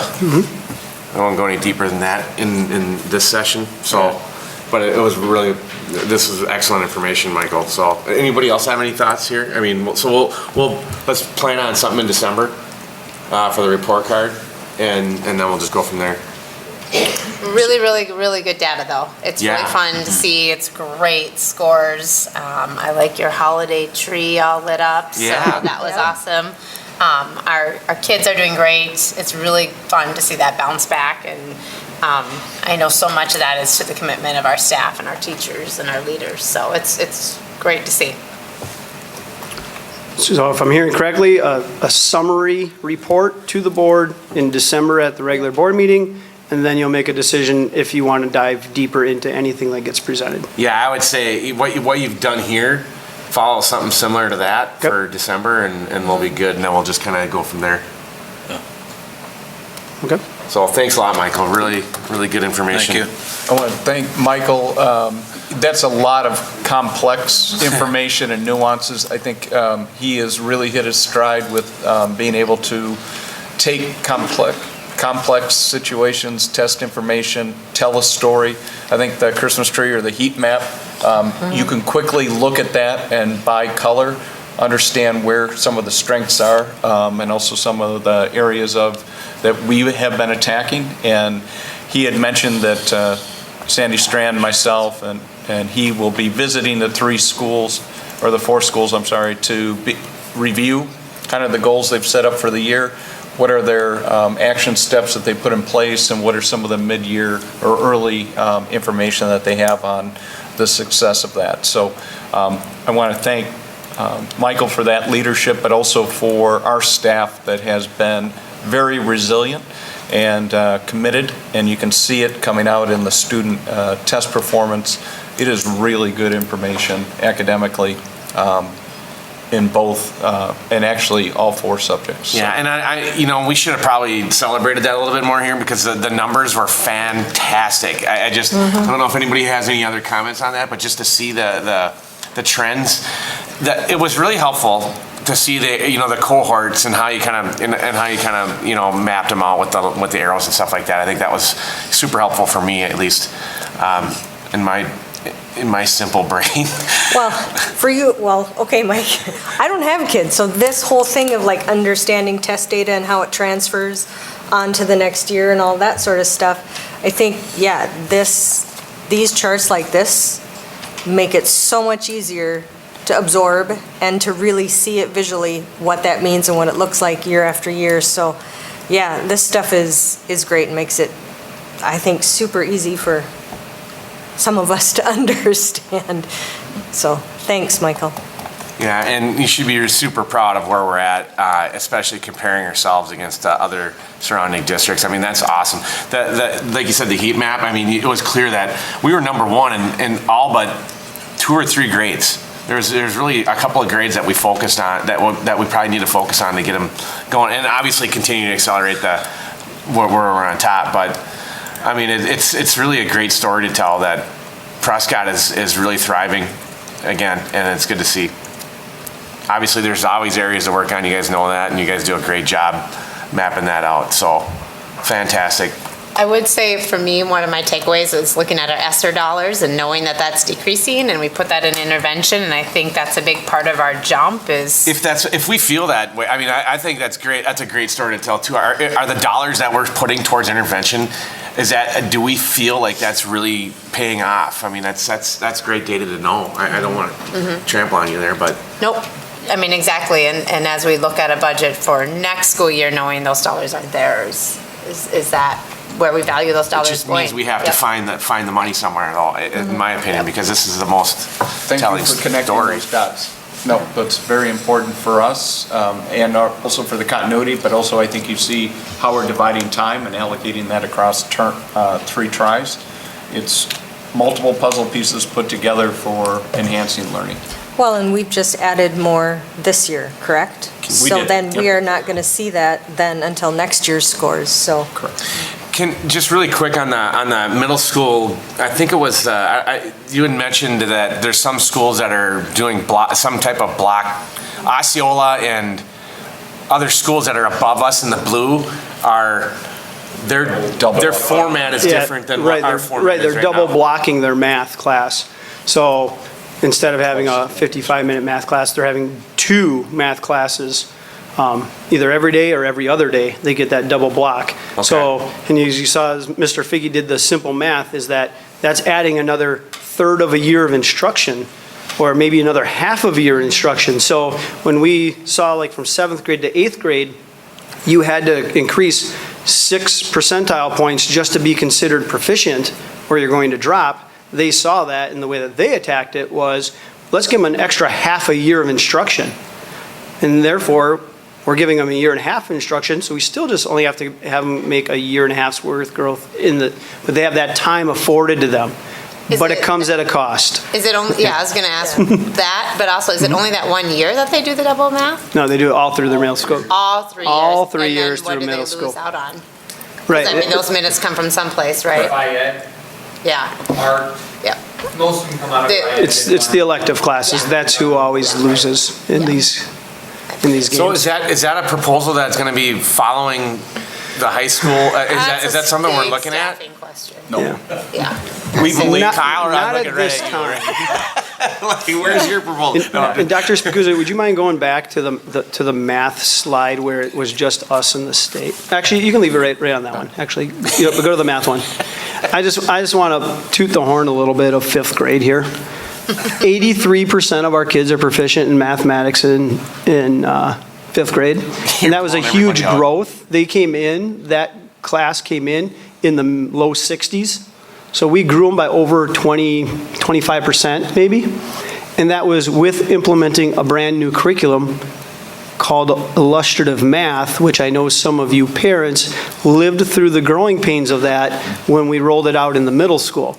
But it is paying dividends that we are seeing not only in mathematics, but also in ELA and the way that students are bringing forth ideas and perseverance and all that through all the different subject areas. If you want to talk to someone who's really passionate about it, if you want the 5-hour version, talk to Jay McDonough. If you want the 3-hour, talk to Brad Matzik, because they are two of the biggest cheerleaders of this new curriculum because of what it does and allows students to learn the concept, not just the equation. So is that going to be expanded, or have we expanded? Well, currently we have it now in grades 3 through 8. Okay. Yep, and then at the secondary level, they went with a similar curriculum. It's a little bit different. It is conceptual. There's more conceptual than ever before in it, but it's not quite as heavy on the conceptual. There's still that procedural, and part of that decision is that what have colleges gone to? They haven't really made that change either. So again, if we're preparing kids for future success at the next level. So that's something that I know at the elementary level, we're also looking at our mathematics now and where are we going with that. And our data shows that conceptual is really what's helping kids. So then test scores, we're hoping, will soon follow. Right, because typically you see when you implement, they say there's 4-year of implementation dip, and we had no dip. We had a gain. Okay. Because I told them they couldn't. No dips. All right. No dips. Thanks, Michael. Appreciate it. Thanks. We're going to move on to item E, full YRBS survey report from Sandy Strand. Ms. Strand. All right. So let me cue you up.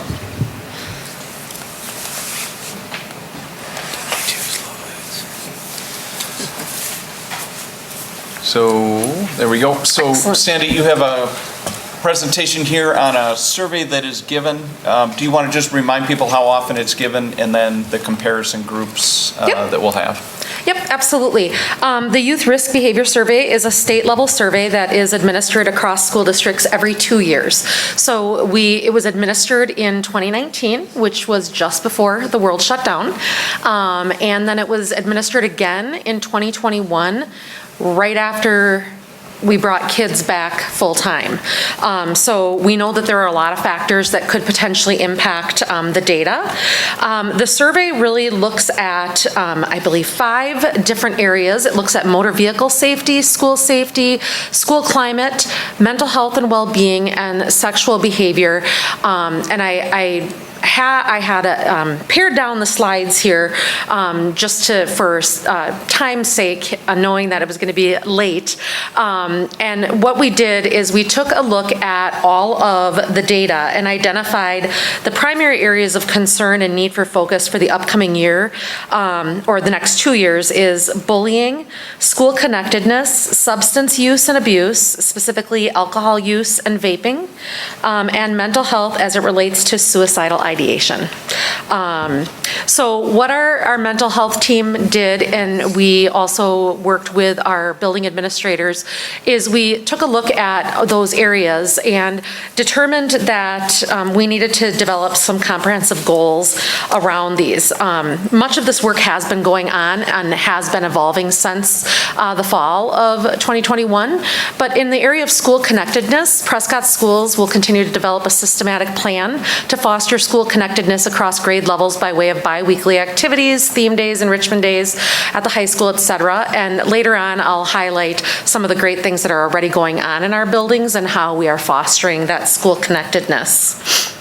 Under suicide education and prevention, the school district will continue to focus on the use of the Reynolds Adolescent Depression Scale, the RADS, which we do administer every year to our students in middle school and high school. And it is a tool that, actually, I think, Tanya, don't we use this in South Washington County as well? Yeah. Or something similar? We do, yep. Yeah, and it's a really nice kind of screener to kind of sort out those students who maybe are on the quieter front and maybe aren't standing out behaviorally, but maybe are in dire need of some follow-through in terms of wraparound services. And then also the district will begin moving from a level of following national awareness calendars to determining our own calendar featuring prevalent mental health challenges. And this initiative will be carried out by school staff in conjunction with the district mental health staff. And also wanted to just point out that we also are using the Sabers and My Sabers at the intermediate school and at the middle school as well to help as a progress monitoring tool for social emotional needs and learning. In the area of alcohol use and abuse, we did see that our schools were pretty commensurate with all of Pierce County when it comes to our scores. We did see some elevation in the area of alcohol use and abuse, specifically with our juniors and seniors. So we decided to create a goal around collaborating with Pierce County and the community of Prescott to educate and reduce the use of alcohol with students. And in particular, our school nursing staff has already started some of that work, really pinpointing. If you want to go on to the next slide, I believe there might be, yeah. So this is Jessica Studi, our RN in the district, and this was a great poster. I don't know where this is being featured at the high school right now, but I thought it was a funny picture of her enhancing the student knowledge around the risks of alcohol consumption and abuse. So really working hard to foster education around that. Also wanted to just point out that in terms of fostering that school connectedness and helping to reduce bullying and those kinds of things, really those ramp up to learning, those jumpstart to learning days or return to learn days at the beginning of the year really serve as a wonderful kind of jumping board for building those relationships and also creating that sense of belonging. So I think it's really important to note that. And then finally wanted to just highlight the goals around vaping and marijuana use. The district will work to lower the amount of students that reported trying vaping. So we had about 30% of our students 37% of our students that reported trying vaping to 30%, reduce that to 30%, and lower vaping within the last 30 days from 16% to 13%. And the goal is really to increase the students who have tried quitting vaping by 10%. We want to really try to instill that it's a very dangerous practice. And the goal of the district is to maintain or decrease the number of students that have reported trying marijuana by the next YRBS survey in 2023. I will point out that there was no reported marijuana use at the middle school level, and it was very isolated to our upper grades. We also have some action step ideas that we'll be working with the district administration on. So each of the principals kind of entered the types of things that are going on already in our buildings. So at the elementary level, there are monthly social emotional learning lessons with the school counselor, weekly lessons and activities on developing character traits, teamwork, empathy, gratitude, really that character education, logical consequences training for all staff, and relationship best practices training. So really being proactive with the staff on how to build those relationships and really foster that character development and that sense of belonging. At the intermediate, very similar biweekly social and emotional learning lessons with the school counselor. Intermediate school is using Sabers and My Sabers, which is a feature of FastBridge. It's a progress monitoring and benchmarking tool for social emotional learning. They also feature Cardinals of the Week for students and staff, which is really fun to see in the case when you walk in the building. Kind Cardinals, and they've also done the logical consequence training and relationship best practices training as well.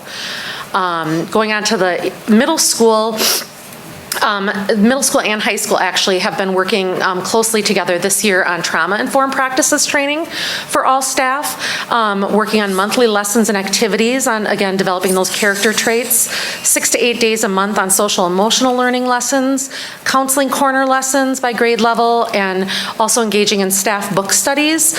And also, I know that you guys also feature Students of the Week, Students of the Month with the Kiwanis, as well as some Students of the Month based on character traits. So that's wonderful too.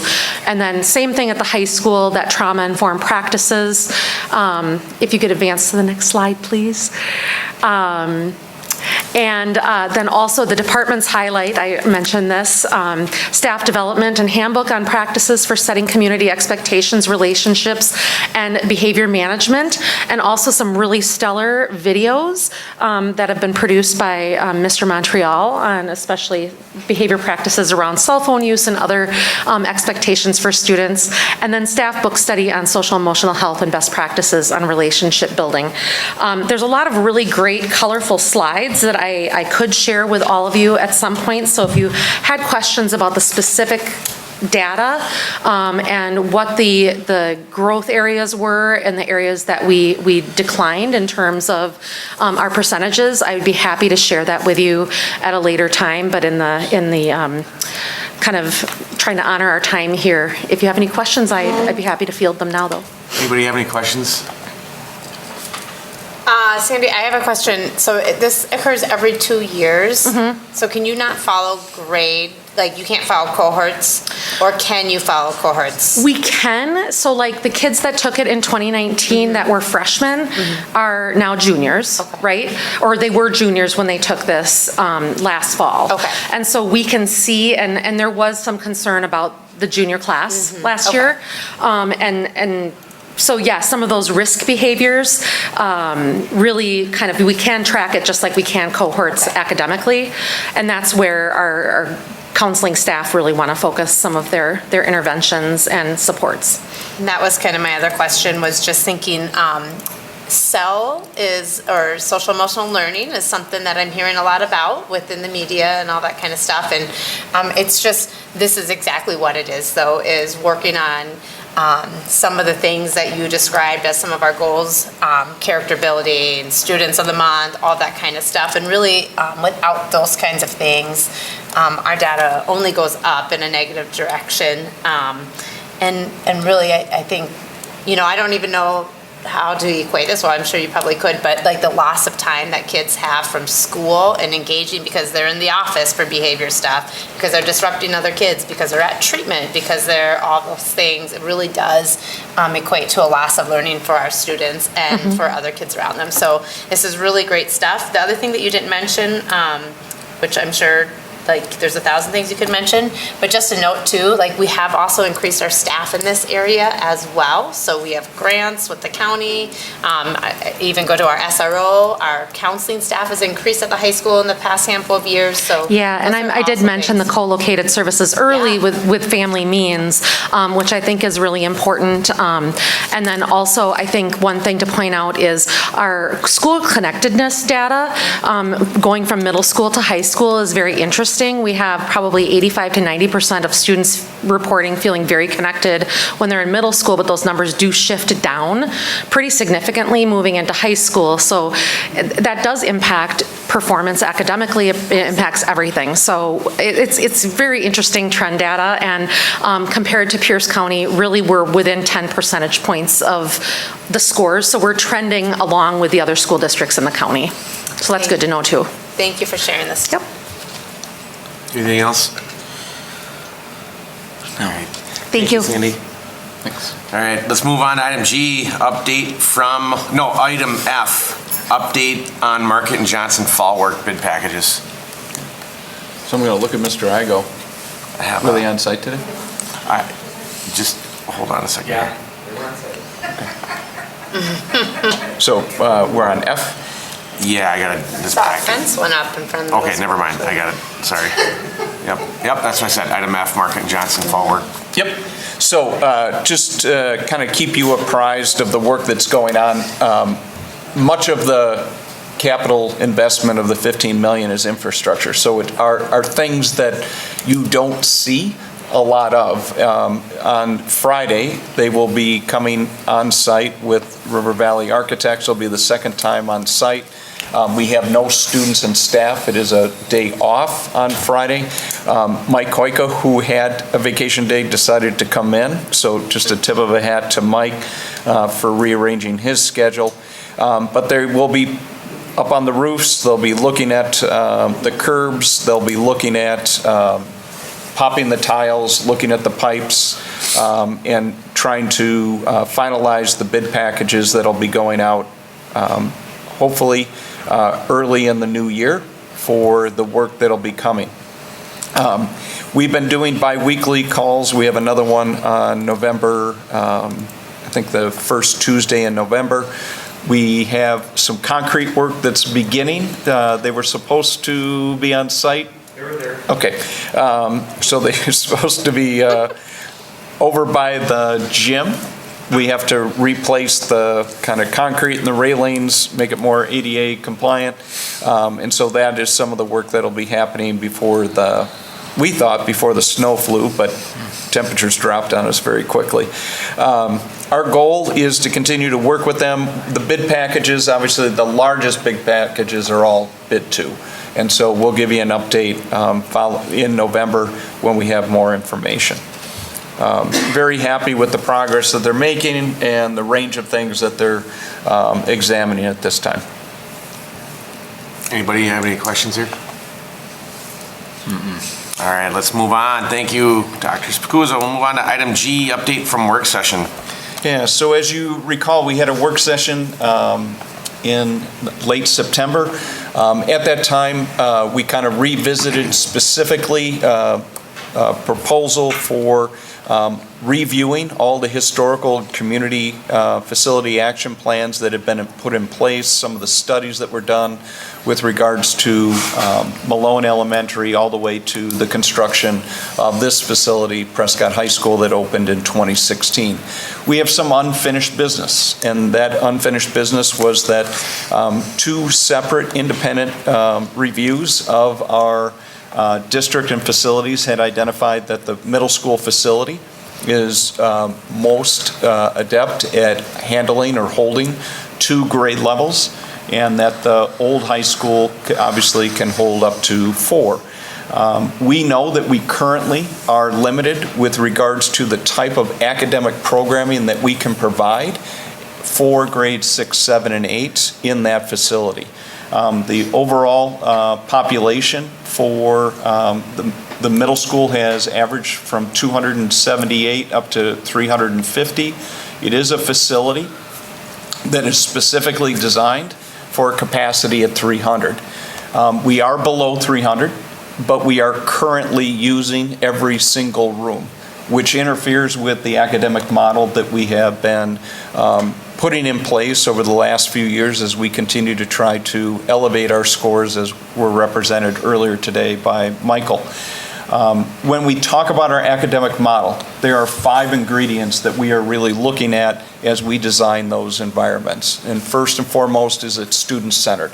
We're organizing around how students are and student needs are from the academic, social, emotional, and mental health.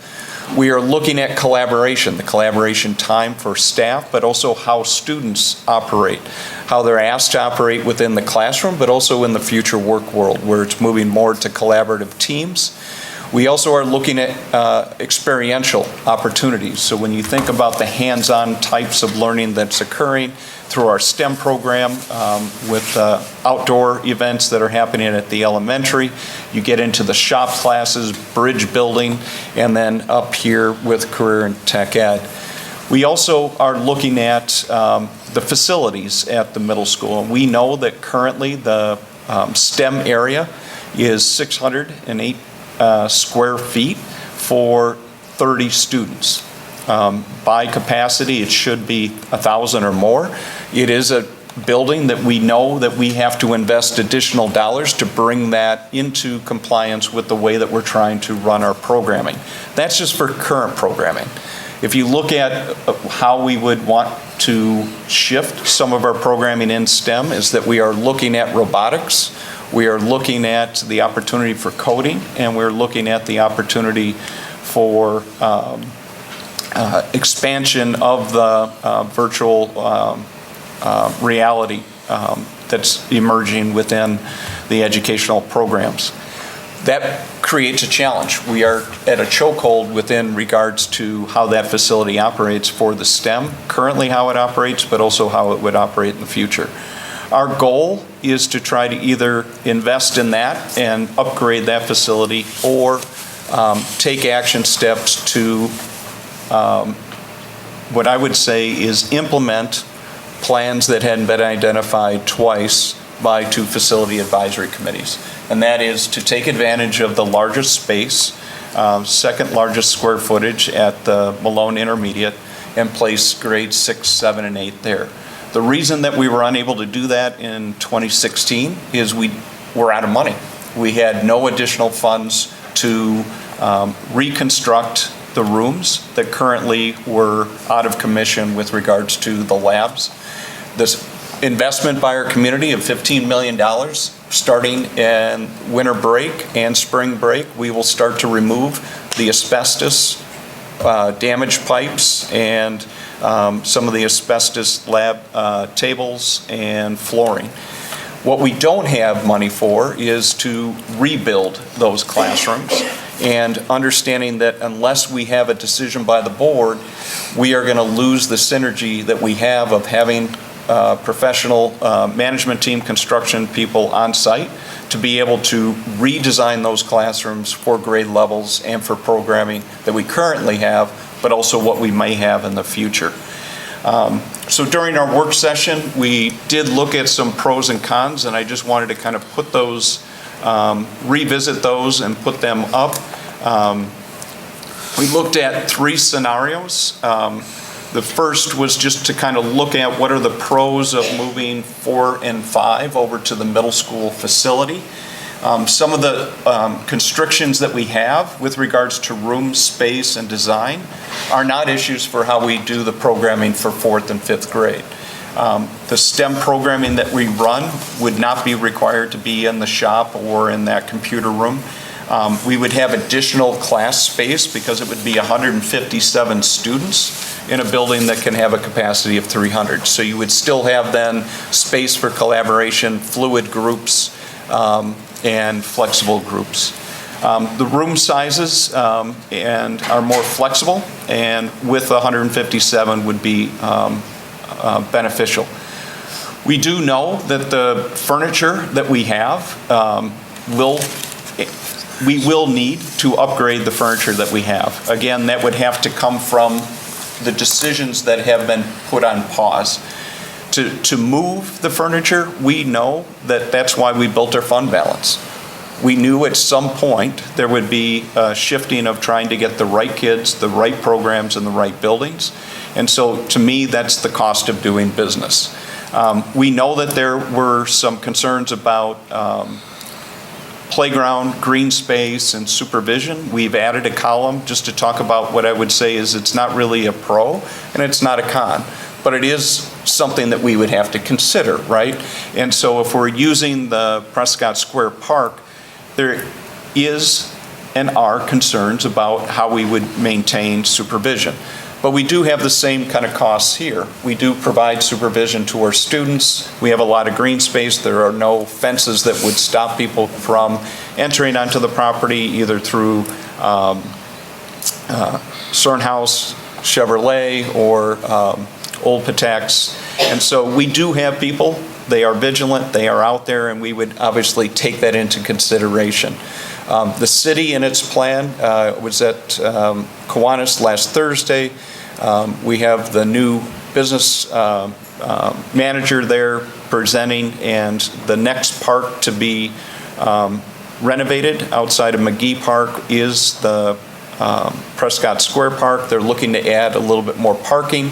They want to add some more pickleball courts. And so I think it is something that would be in close proximity and also appropriate for 4th and 5th grade students. I wanted to just go for For middle school, we understand if they move to the intermediate, we will have to invest and bring some of our classrooms up to speed. And in a similar way with what Mr. Figge is asking for with the design by moving from a 3x5 to a 3x6, there's a lot of additional planning that's required. And unless there's a decision made, we're losing the opportunity, I think, to take advantage. There had been a question about should we consider moving sixth grade over? And as an administrative team, we did have that discussion. What we would suggest is that is not, from an administrative point of view, something that truly is a viable plan, in that it's our 6th, 7th, and 8th grade curriculum allows band, choir, and electives. To move 6th grade out, we wouldn't have the personnel or the dollars to provide additional resources. It would change our programming, and we weren't really set for that. We believe our performance is where it should be. And so at this point, that wouldn't really be what we would be considering. So it really came down to trying to organize around what are some of the decision points that need to be made. We know that we owe you some additional dollars with regards to some of the recommendations. And so as we work with Market & Johnson and River Valley Architects this Friday, I have both Mr. Igo and Mr. Kozmowski have been looking at the floor plans. They've identified how they would make use of each of the buildings, where they would allocate the main classes or classrooms. Mr. Kozmowski is looking at, if approved, that 4th grade would be on the main floor of the middle, they're on top, and 5th grade would be on the main floor. They would take advantage of the old fax room that is being deconstructed, and that would be the size and space that would be comparable to how the STEM program is run for 4th and 5th grade. So with that, I just wanted to see if there were other reflections that the board had from that work session, or additional, other than the dollar amounts, that you would be looking for us to come back in November. You guys mind if I just jump in here quick? So from the work session, I think what I got out of it from the board was cost was the biggest driving factor. How much is this going to cost, and where's the money going to come from?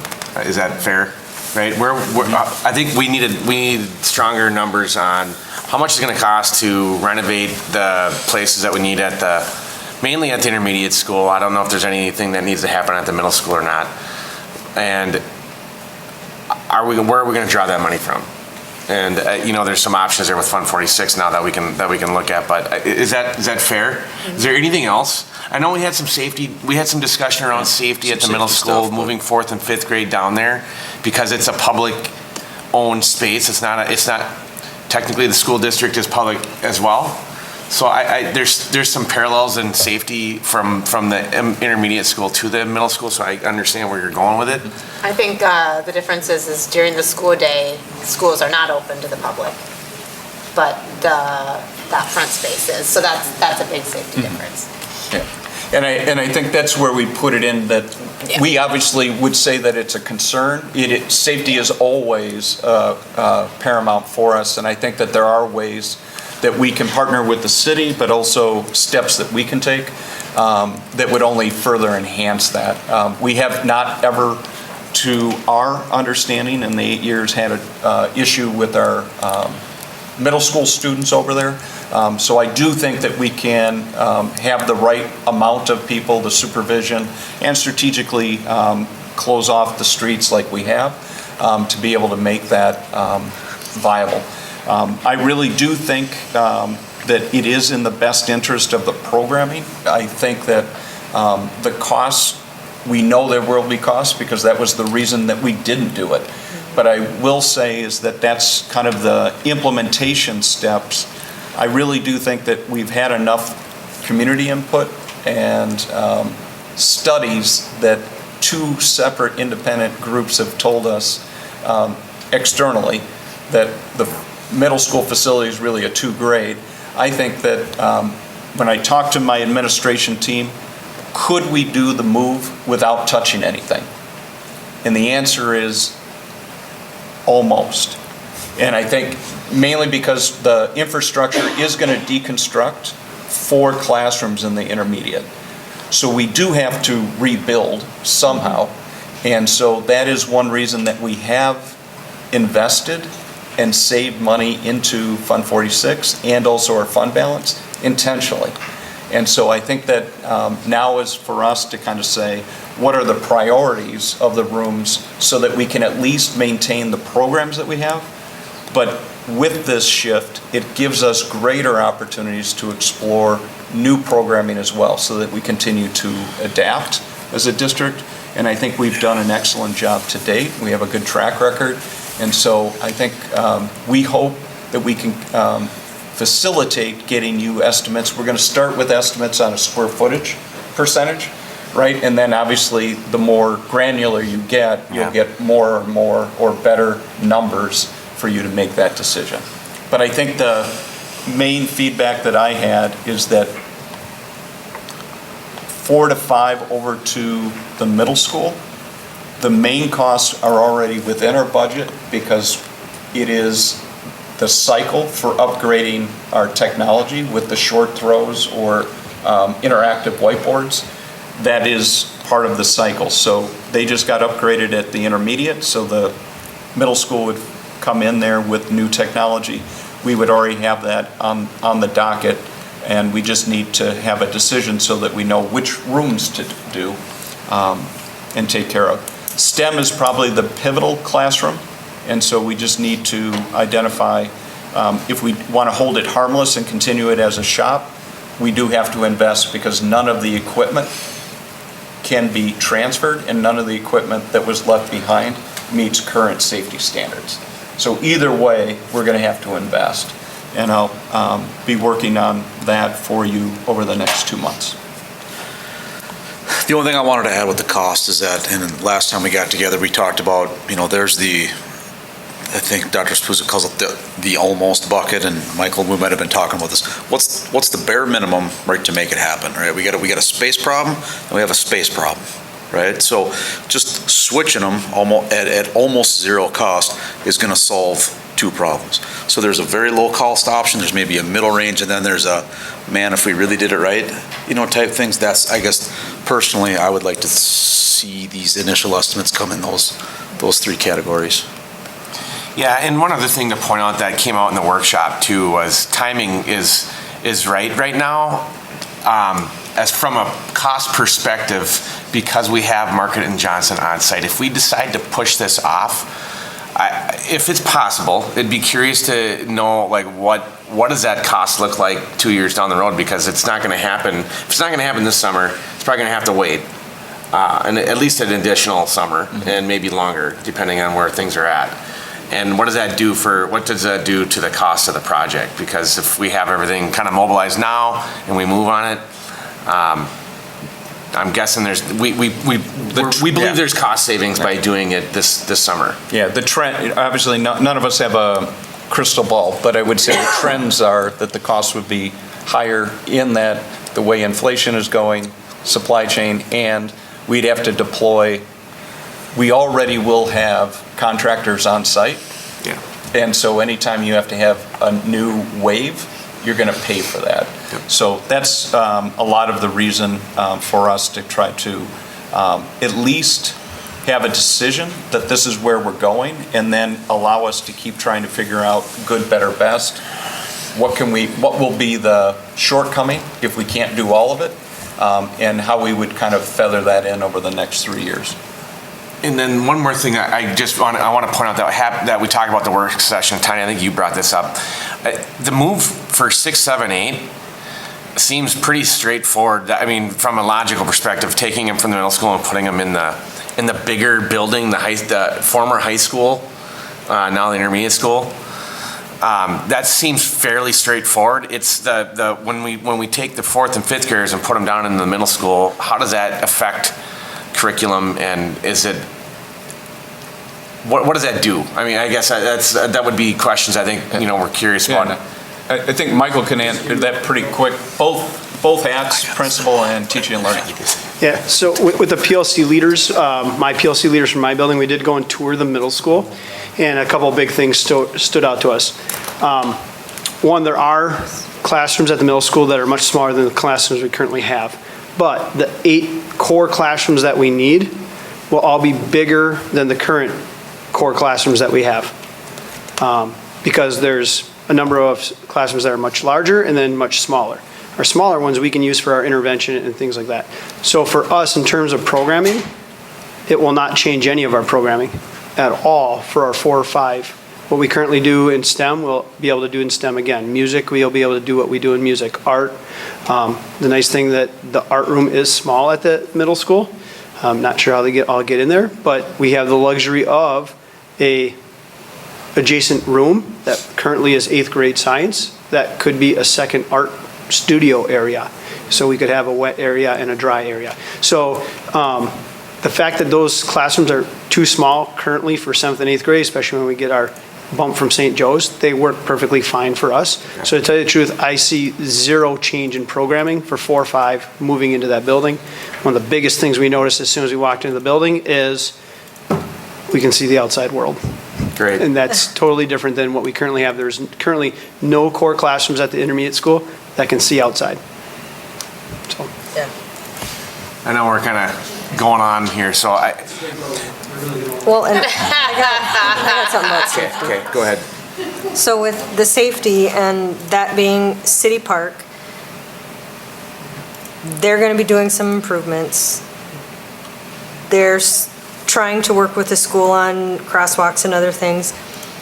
Can we somehow, if we need to, figure out some sort of monitoring or whatever that needs to happen with the city, given that at this point, the district maintains all of the community baseball fields, all of that sort of stuff? Like, can we get some give and take from the city when it comes to that playground being used for 4th and 5th graders? They've been great partners, and Yeah. I think that Michael and I have talked about it, but we have been holding back a little bit until we knew the direction of the board, is how much time do we want to spend, given everybody's busy. But I see no reason that they wouldn't do everything they could to assist us in making that transition and plans. And that may just may be some information that we need to have. Okay. So Rick, then, I mean, just to lay this out, if you're looking for a December decision, I'm sorry, I should probably speak. If you're looking for a December decision, then we're gonna need numbers probably next month. I would guess, right, for the November meeting to look at. And then we have that discussion, and then December, we can have it on the agenda. Is that fair enough? Yeah, is that the time frame that you need, Dr. Spicuzza, for us to Yeah, make if we could, decisions, or- yeah, our goal was to, if we're going to kind of go, no-go for Mike Hoyka, goes back to that J-curve, he's going to get extremely busy. Also for getting the moving companies, he's already put out feelers.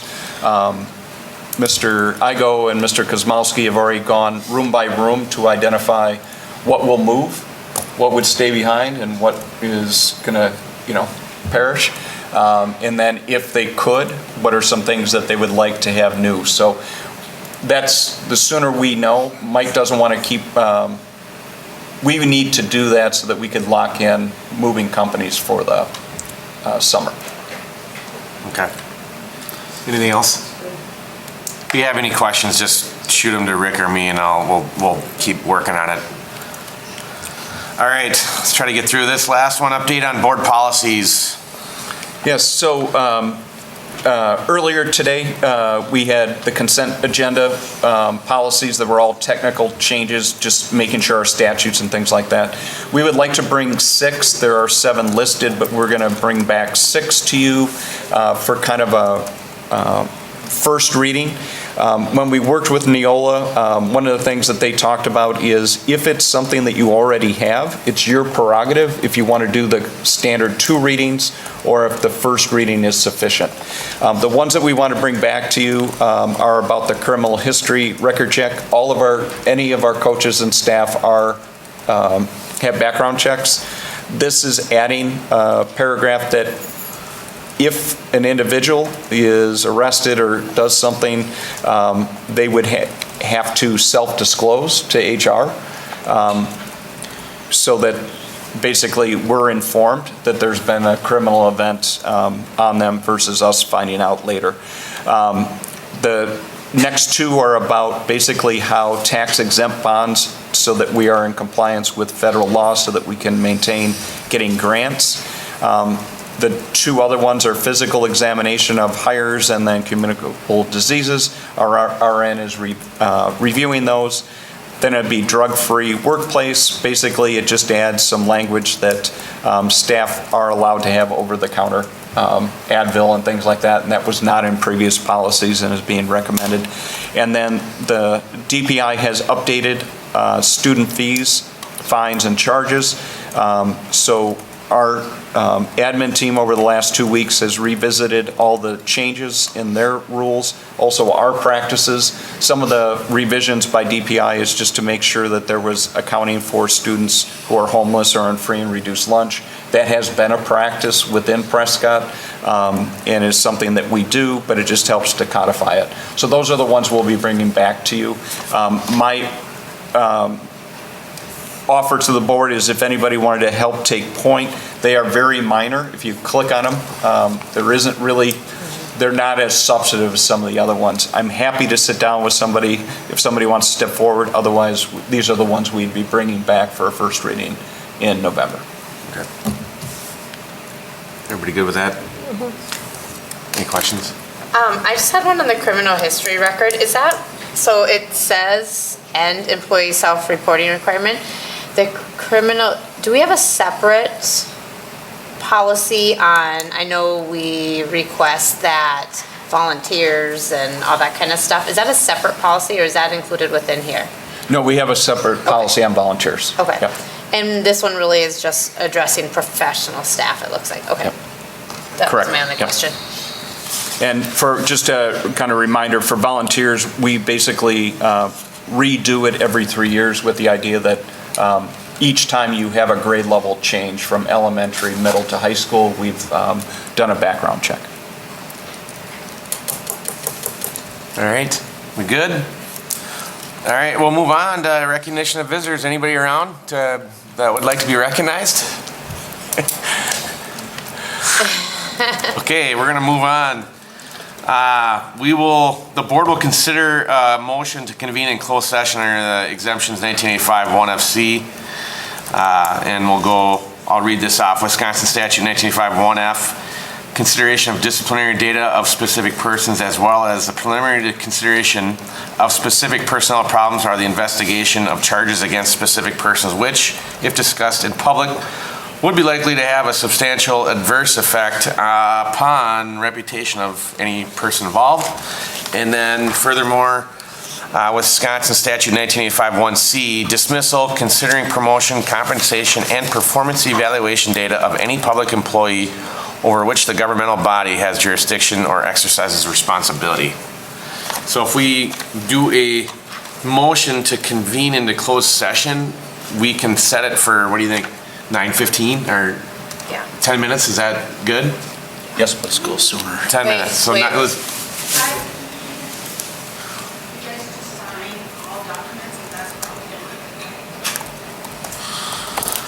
Can I do it tomorrow? Let's go 9:15. Let's go. 9:15? Yeah. Okay, we're gonna go 9:15. And that meeting will occur in room 117. Yep, and then just for the record, we will motion out into open session and then adjourn in closed session in that same room. Okay. So we need a motion to convene into closed session.